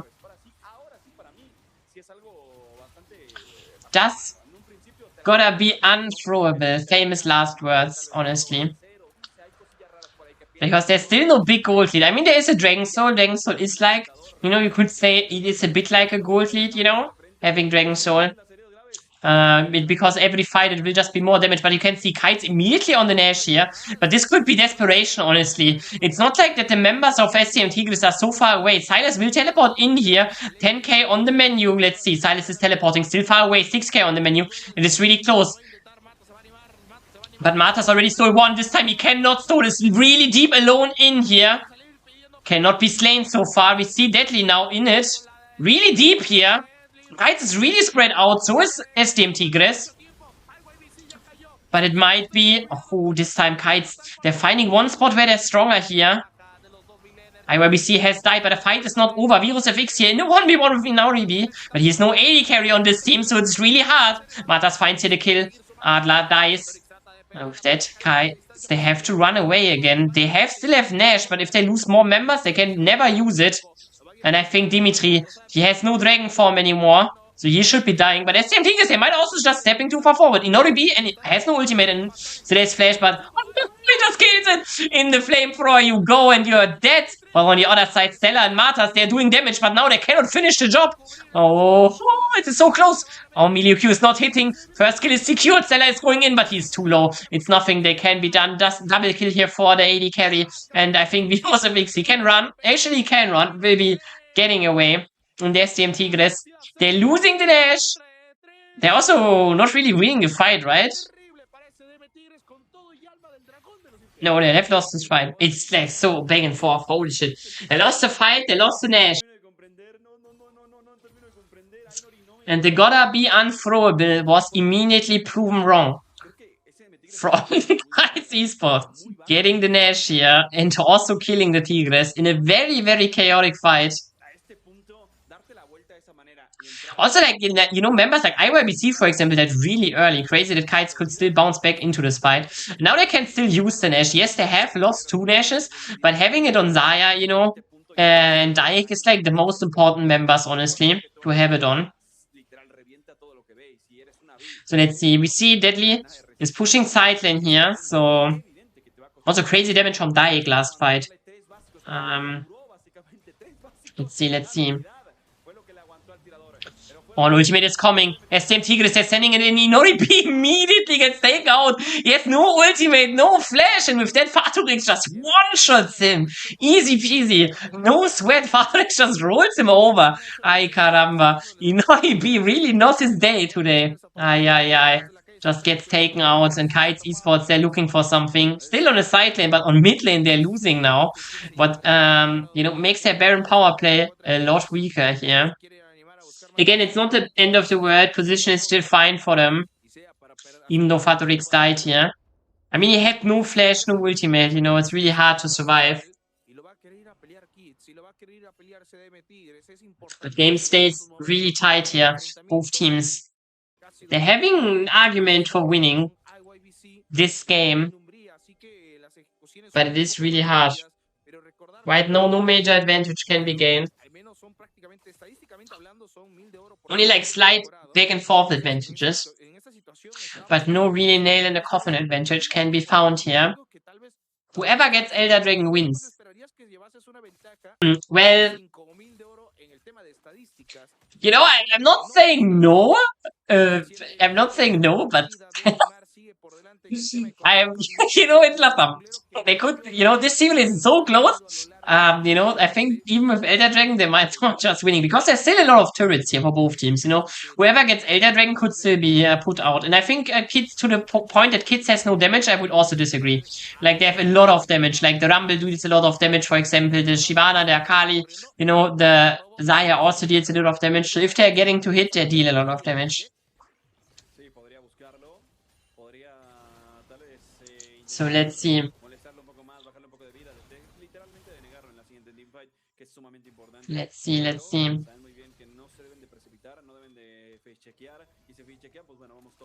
Position has to be close. Game is like really tight now. Both teams, they know this. Elder Dragon is like, while I have said, you know, you can still throw with Elder Dragon, you know, it's kind of, you know, if you get Elder Dragon, getting Nash also easy, and with both, you kind of can run down. So, it will be a really important point on contestants here. Even if Elder Dragon is not worked on, the Nash will be worked on. So, because both objectives are spawning relatively close together, we see also like, now everyone has an upgraded item here on the side of SDM Tigres, with on reaching level 17, so good position, good stuff. SDM Tigres. Like, if you don't know, like, you know, On can upgrade every, you know, one item of every, like, member of his team and himself. And it gives you 1k gold stats. You know, it just gives you more stats. And they are, like, always worth 1k gold. So, considering that he has now upgraded 5 items, the gold lead of, oh my god, Martas is the first one to die. But Ada has to flash out, but it's still an important first kill, and it's also an important flank here. Dimitri finds it, and now they can run it over. SDM, they're still fighting, but it's really hard here for them. Now re-engaged by On ultimate. On the other side, Fatorix, he's still fighting, gets one. But against Strike, he will die, maybe, maybe not. We don't know here on the other side. SDM Tigres, they're kind of running the fight up. Assassinato triple for Deadly Mark. And with that, they might able just to be finishing, because this fight was crazy. Just like the initial already, like, was so good here. Finding Adler cars before you can do anything in the fight, and then just running them over. SDM Tigres, they're winning a second one, but it is close. I think, you know, the games are so close that it's really hard to predict who's winning next one. But SDM Tigres, so far, every game they have won. Not really looking that bad either. Even though they have like some fights in this game, they were going too deep, but in the end, they definitely had a great position. And with that, GGVP for the Tigres here, they maybe might be able to close out the next game too. You know, I would not be too surprised. Kite's positioning so often nearly works. It's honestly kind of crazy because it's so true. It is so true. Really good fight here in the end for the Tigres. And with that, we will going into a short break again. It's like 6-minute break. And then we will go into the third game. And it is a best of 5, so don't go anywhere. We have still this. The series is not over. SDM Tigres, you know, the games are close. But I would say SDM Tigres still having a strong statement for them to win the series now, because Kites, they're like with the back at the wall, you know, they have to reverse sweep if they want to get it. And they're definitely, you know, the games were close. They have chances to win, but they will have to show that they can actually do it. With that, be right back. I will be right back.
Segunda partida finalizada, marcador 2-0 a favor del Gap de aquellos. Julio, sinceramente, considero que la apuesta de la escuadra de, en este caso, Kids, no Okay. complejo, la verdad, Julio. I have returned. It is not a series yet. I think it is a series because, like, yeah, but it is so far a one-sided affair. Not really one-sided. Maybe one-sided is a bit unfair. Because as you will be able to see, the games were relatively close here. Or this game as well here. Beautiful play, by the way, from my YBC. And here situation, like, I think, like, the game was back and forth. You can see right now Kites in the gold lead, still losing this play here. Another fight that looked really, like, you know, really good here because they can just blow the first target and then SDM, they can really run it over. Like, completely Goomba stomped them here in this fight, honestly. But in the end, there were also, like, moments where Kites found ways back into the game. We will see it once. Like here, this fight, for example, the overcommit on Adler cannot kill him here, and then, like, we see he's taking the first now. He will take a second really quick and a third one too, and then the rest of it will be slain by the double kill there. Completely clean here from IYBC. And Inoribi will be wiping the floor with the rest of the members here from SDM Tigres in the end. It won't matter though, because SDM Tigres, they will just find here this fight was so, like, it was really chaotic. It was, like, hard to read who's winning actually. But in the end, both sides of the fight were won by the Tigres in relatively clean. And then the game was just over. No need of Elder Dragon or another Nash. The game was just ended at this point. And we ascended into a third game now. Again, you see Goldcraft here. It was relatively close, I think, from that. But I think in total, like the Goldcraft tells you, you know, I think the Tigres, they have played this game over the majority of the time better. There were, like, one situation where Kites really found a really good fight, and this is, like, the one fight where they, like, the one time where they go ahead. But then they kind of immediately got put down. Oh no, SDM Tigres is red team, no? Actually, the Kites were in the gold lead. Never mind. Then I take everything back.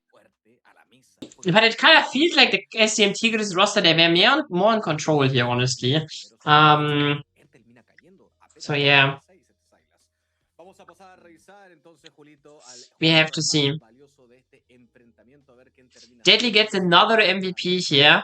I think this time definitely deserved. On the first game, we spoke about maybe to give it that we would have maybe wanted to see it on Martas. But this game, I think Deadly definitely deserved it. He kind of, like, the Silas kind of giga made Dimitri or Shibata useless as fuck. Because, like, the Silas just as a champion, Silas is just the better Shivana, honestly. Because, like, your human form is just so much better, and then you steal Shivana ultimate and go into the dragon form and it's equalized. So, like, usually Shivana is, like, in human form you're ass, but in dragon form you're giga broken, and Silas is just giga broken in human form, and with Shivana ultimate, like, after casting, he's also giga broken. So it's, like, it's unfair, just unfair. And Deadly, I think he showed it many times. He just dog-walked Dimitri here in this game. Honestly, even though Dimitri was really strong early game, he was always matched by Silas, always had Deadly in his face, and then he could never really unleash his lead. It made it really hard here to play.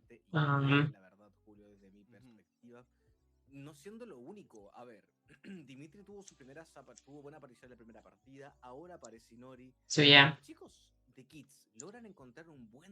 we have to see. Next game, you know, Johnny Bad TV is believing here in Kites for the third map.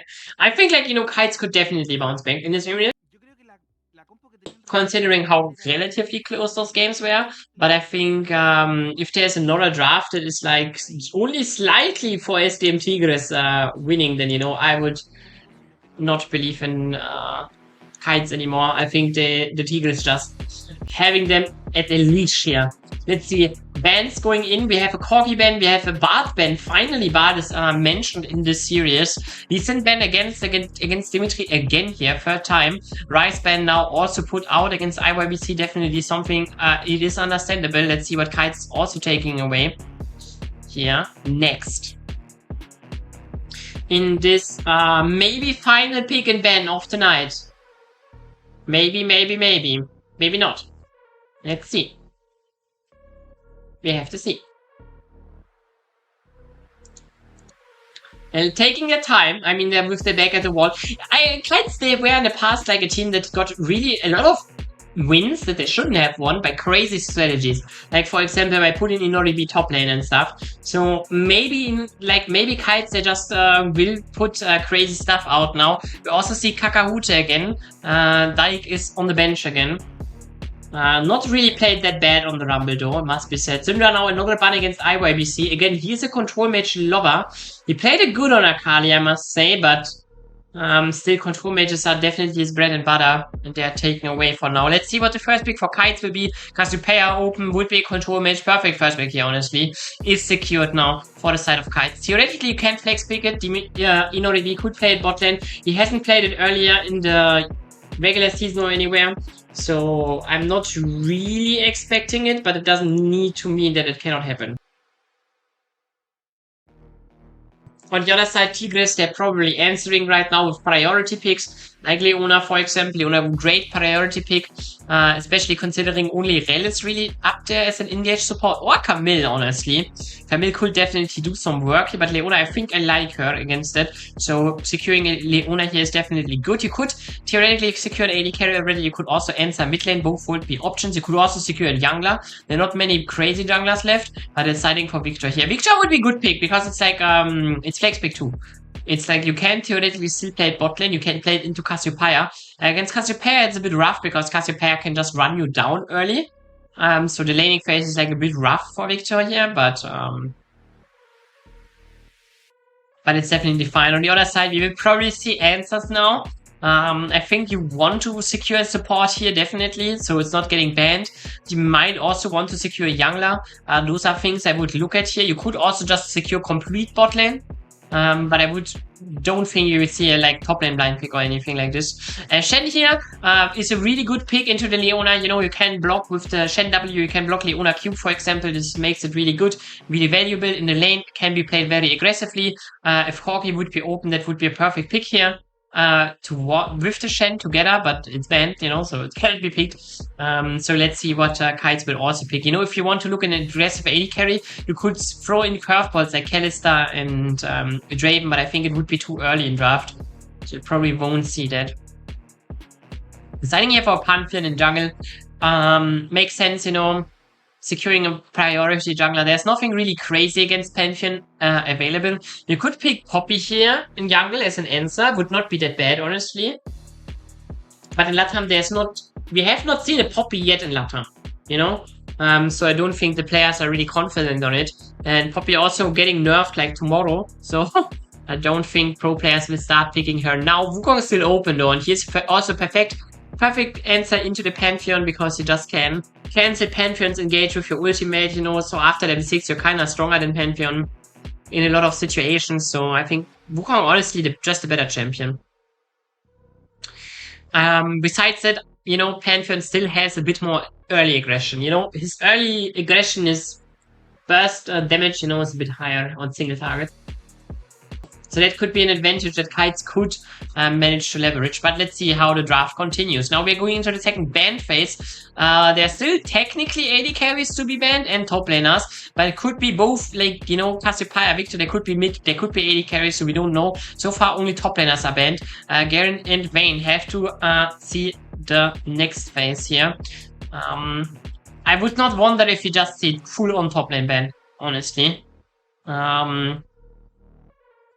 I could see a misfortune ban here for Kites, honestly. I'm not sure if Fatalix is a big misfortune enjoyer, but this could be a crazy good misfortune game already. Like, in my opinion, this could be a bang F game. Talia is now taken out. Talia is a very strong champion against like champions like Leona, like Wukong, you know. I think actually Talia would be better for Tigres than it would be for Kites, but, they probably don't want to play her, and that is fine. Let's see what the next ban for Kites will be. Ambessa. A strong blind pick, so it makes sense, Denies them the opportunity to just pick the easy Ambessa blind here. That is kind of hard to counter. Would also work really great with the team comp. So let's see how they, what SDM Tigres is now deciding to blind. Either they're answering if it's a flex pick or not, or they just pick a top laner blind. I'm not sure if I like Aatrox blind. Top lane. Aatrox, the champion, has fallen a bit out of the meta. I mean, strong champions like Ambessa, Renekton are out already. But I still think, depending how deep Kakahu's pool is, they could definitely find answers against Aatrox. We know they decides here for a Senna. Senna Shen? I'm not sure. I mean, they could still send Shen top lane. I think Shen against Aatrox is okay. It's playable, should be playable. So let's see what it will be. Yep. Nope. They're deciding for Jax here. I think Jax is perfect champion against Aatrox. Really like this pick here for Kakahuta. And let's see what SDM Tigres' last champion will be. Again, I think Misfortune could be complete turbo banger. I think something like Jinx could also be good, but definitely a bit harder to execute. Smolder could be fine too, is answering the scaling of the of the Senna. I think Silver would be probably the best champion, the easiest champion the best champion in the meta right now too from the champions we have spoken about, so would not wonder if they just pick it. And yeah, they decide to round it out with the Silver. And with that being said, considering how the game were going before, I think I like what Tigres has brought to the table. They have a lot of tools to play. They have a great team fight again. So I really like what they have brought to the table. I think Kids on the other side, they have a comp where they could bounce back into the game, definitely. They have a crazy scaling champions for IYBC and Inoribi. But I think especially Inoribi has looked a bit rough this series today. So, him on the Zenna, I'm not sure if I trust him today on it. He could be just rolled over here, honestly. Topside matchup, I'm not entirely sure how good this is for Jax. I would assume it is really good for Jax. But how much really good is, I don't know. If Kakahuta will get solo kills left and right, I think then it could be a win condition for them. But I'm not sure if it's that broken, so we have to see that one too. I think mid lane matchup is also quite good for Kites in the early game. Cassiopeia should just run down Victor, in theory. Until Victor has laser upgrade and stuff, then he has a bit easier time. I'm not sure, technically... They have tools, okay? Kites has tools. I think Tigres, they have fantastic teamfight and stuff, but they have to wait a bit. I think 3-6, they're not really putting any threats on the map, so Kites could look for early leads again.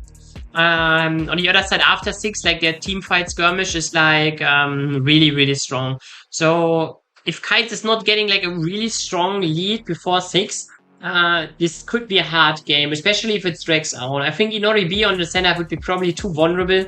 But we have to see, Kites is definitely a good team. It would be sad to see they run over already. On the other side, we see the bot lane 2v2 already. They're going really deep here. Vatorix and VirusFX bouncing back here. Both supports losing a lot of damage, but Inoribi in the end losing more HP than Vatorix. So I would consider this a win for the bot lane of the Tigres here. And I think this bot lane is the only one where they can really put any advantage for themselves here. All the other lanes should be probably losing for them. So we have to see, Let's see. Also, Inoribi is running a cleanse here, so is Vatorix, for both champions really important here. There are a lot of easy CC here. And we see exactly what I mean, IYBC can just walk up, poison, and and clear the wave also a lot faster with the mana back from killing something with Gets no deep info vision here. Vision gets immediately spotted, but it also means they know where Madas is started. So his clear onto the bottom side is known. On the other side, we see Dimitri is pathing top side. This could be really good because like Artox early is it's really hard to play, you know. Not not really hard to play, but against like champions like Panther and Jax, you know, they have such easy ways on top of you. But Dimitri just doesn't care. He does not go topside. He just invades immediately. I mean, Martas knows about it, but can he do anything about it? First, camp is gone. Dimitri still looks deeper. He has no smile anymore, so. But Martas has to leave the area because the bot priority Adler can just go there. He's still getting his Gromto, but he's still losing a lot of time as well, so. Interesting play here by Kites, getting a blue buff for free. So, yeah. Let's see. We see now Scuttle is spawning, both junglers not having really a lot of camps yet. I think both Scuttles will be, you know, just traded.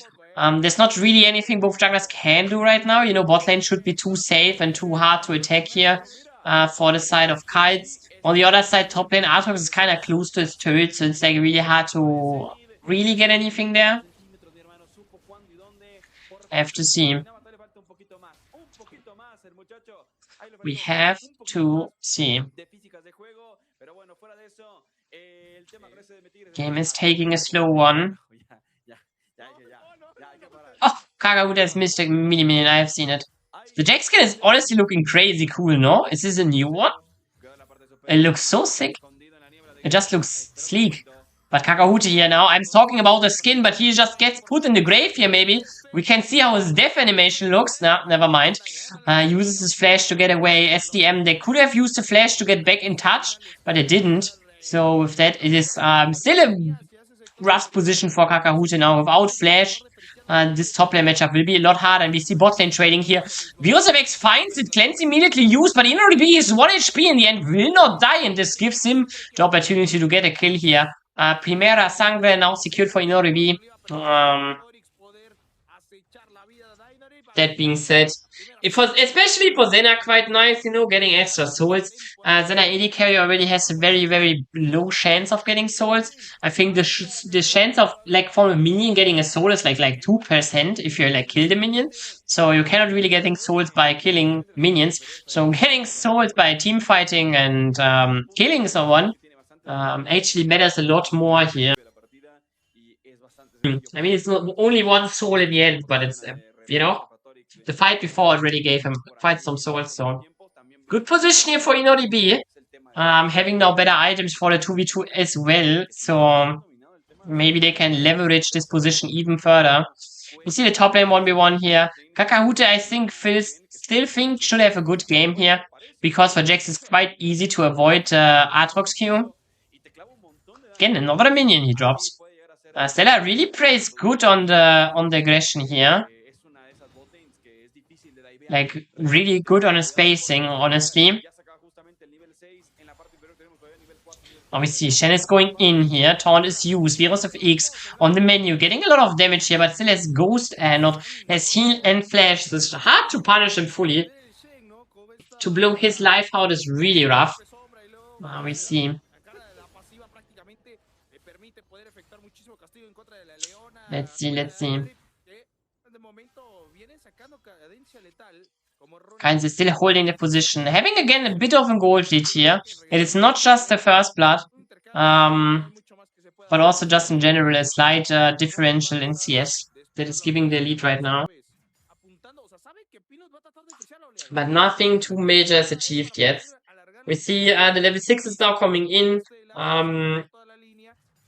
Interestingly to see if, like, we see an early Dimitri ultimate maybe to put in a position where he is, like, you know, to gank a position that maybe is a bit unexpected, though there's every flash besides Patorix. And Patorix has still cleanse and the spell shield, you know, so it's like really hard to attack, honestly, any side.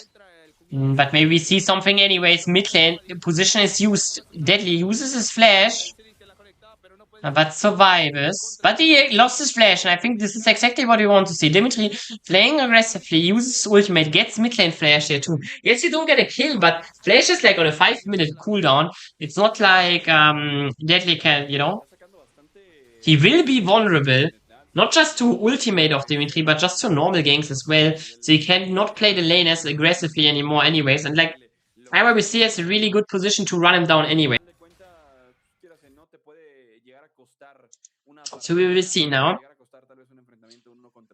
Kites technically, theoretically could put themselves in a good position to get this Dragon too. But we have to see. We have to see. It's a bit slow right now, you know. Yes, the ultimate is coming in, but nothing too major yet. We also have lost in-game sound, by the way. I'm not sure if you even can could hear in-game sound, but for whatever reason we have lost it. Anyways, we're only hearing the casters right now, but it is what it is. Latam production. We're taking it. It will be really interesting to see now, you know. Dimitri has now a time window where he could theoretically do the Dragons. We also see some resets coming in here for the SDM Tigres roster, but I think in general, the timing for the Dragon is kind of already over, you know.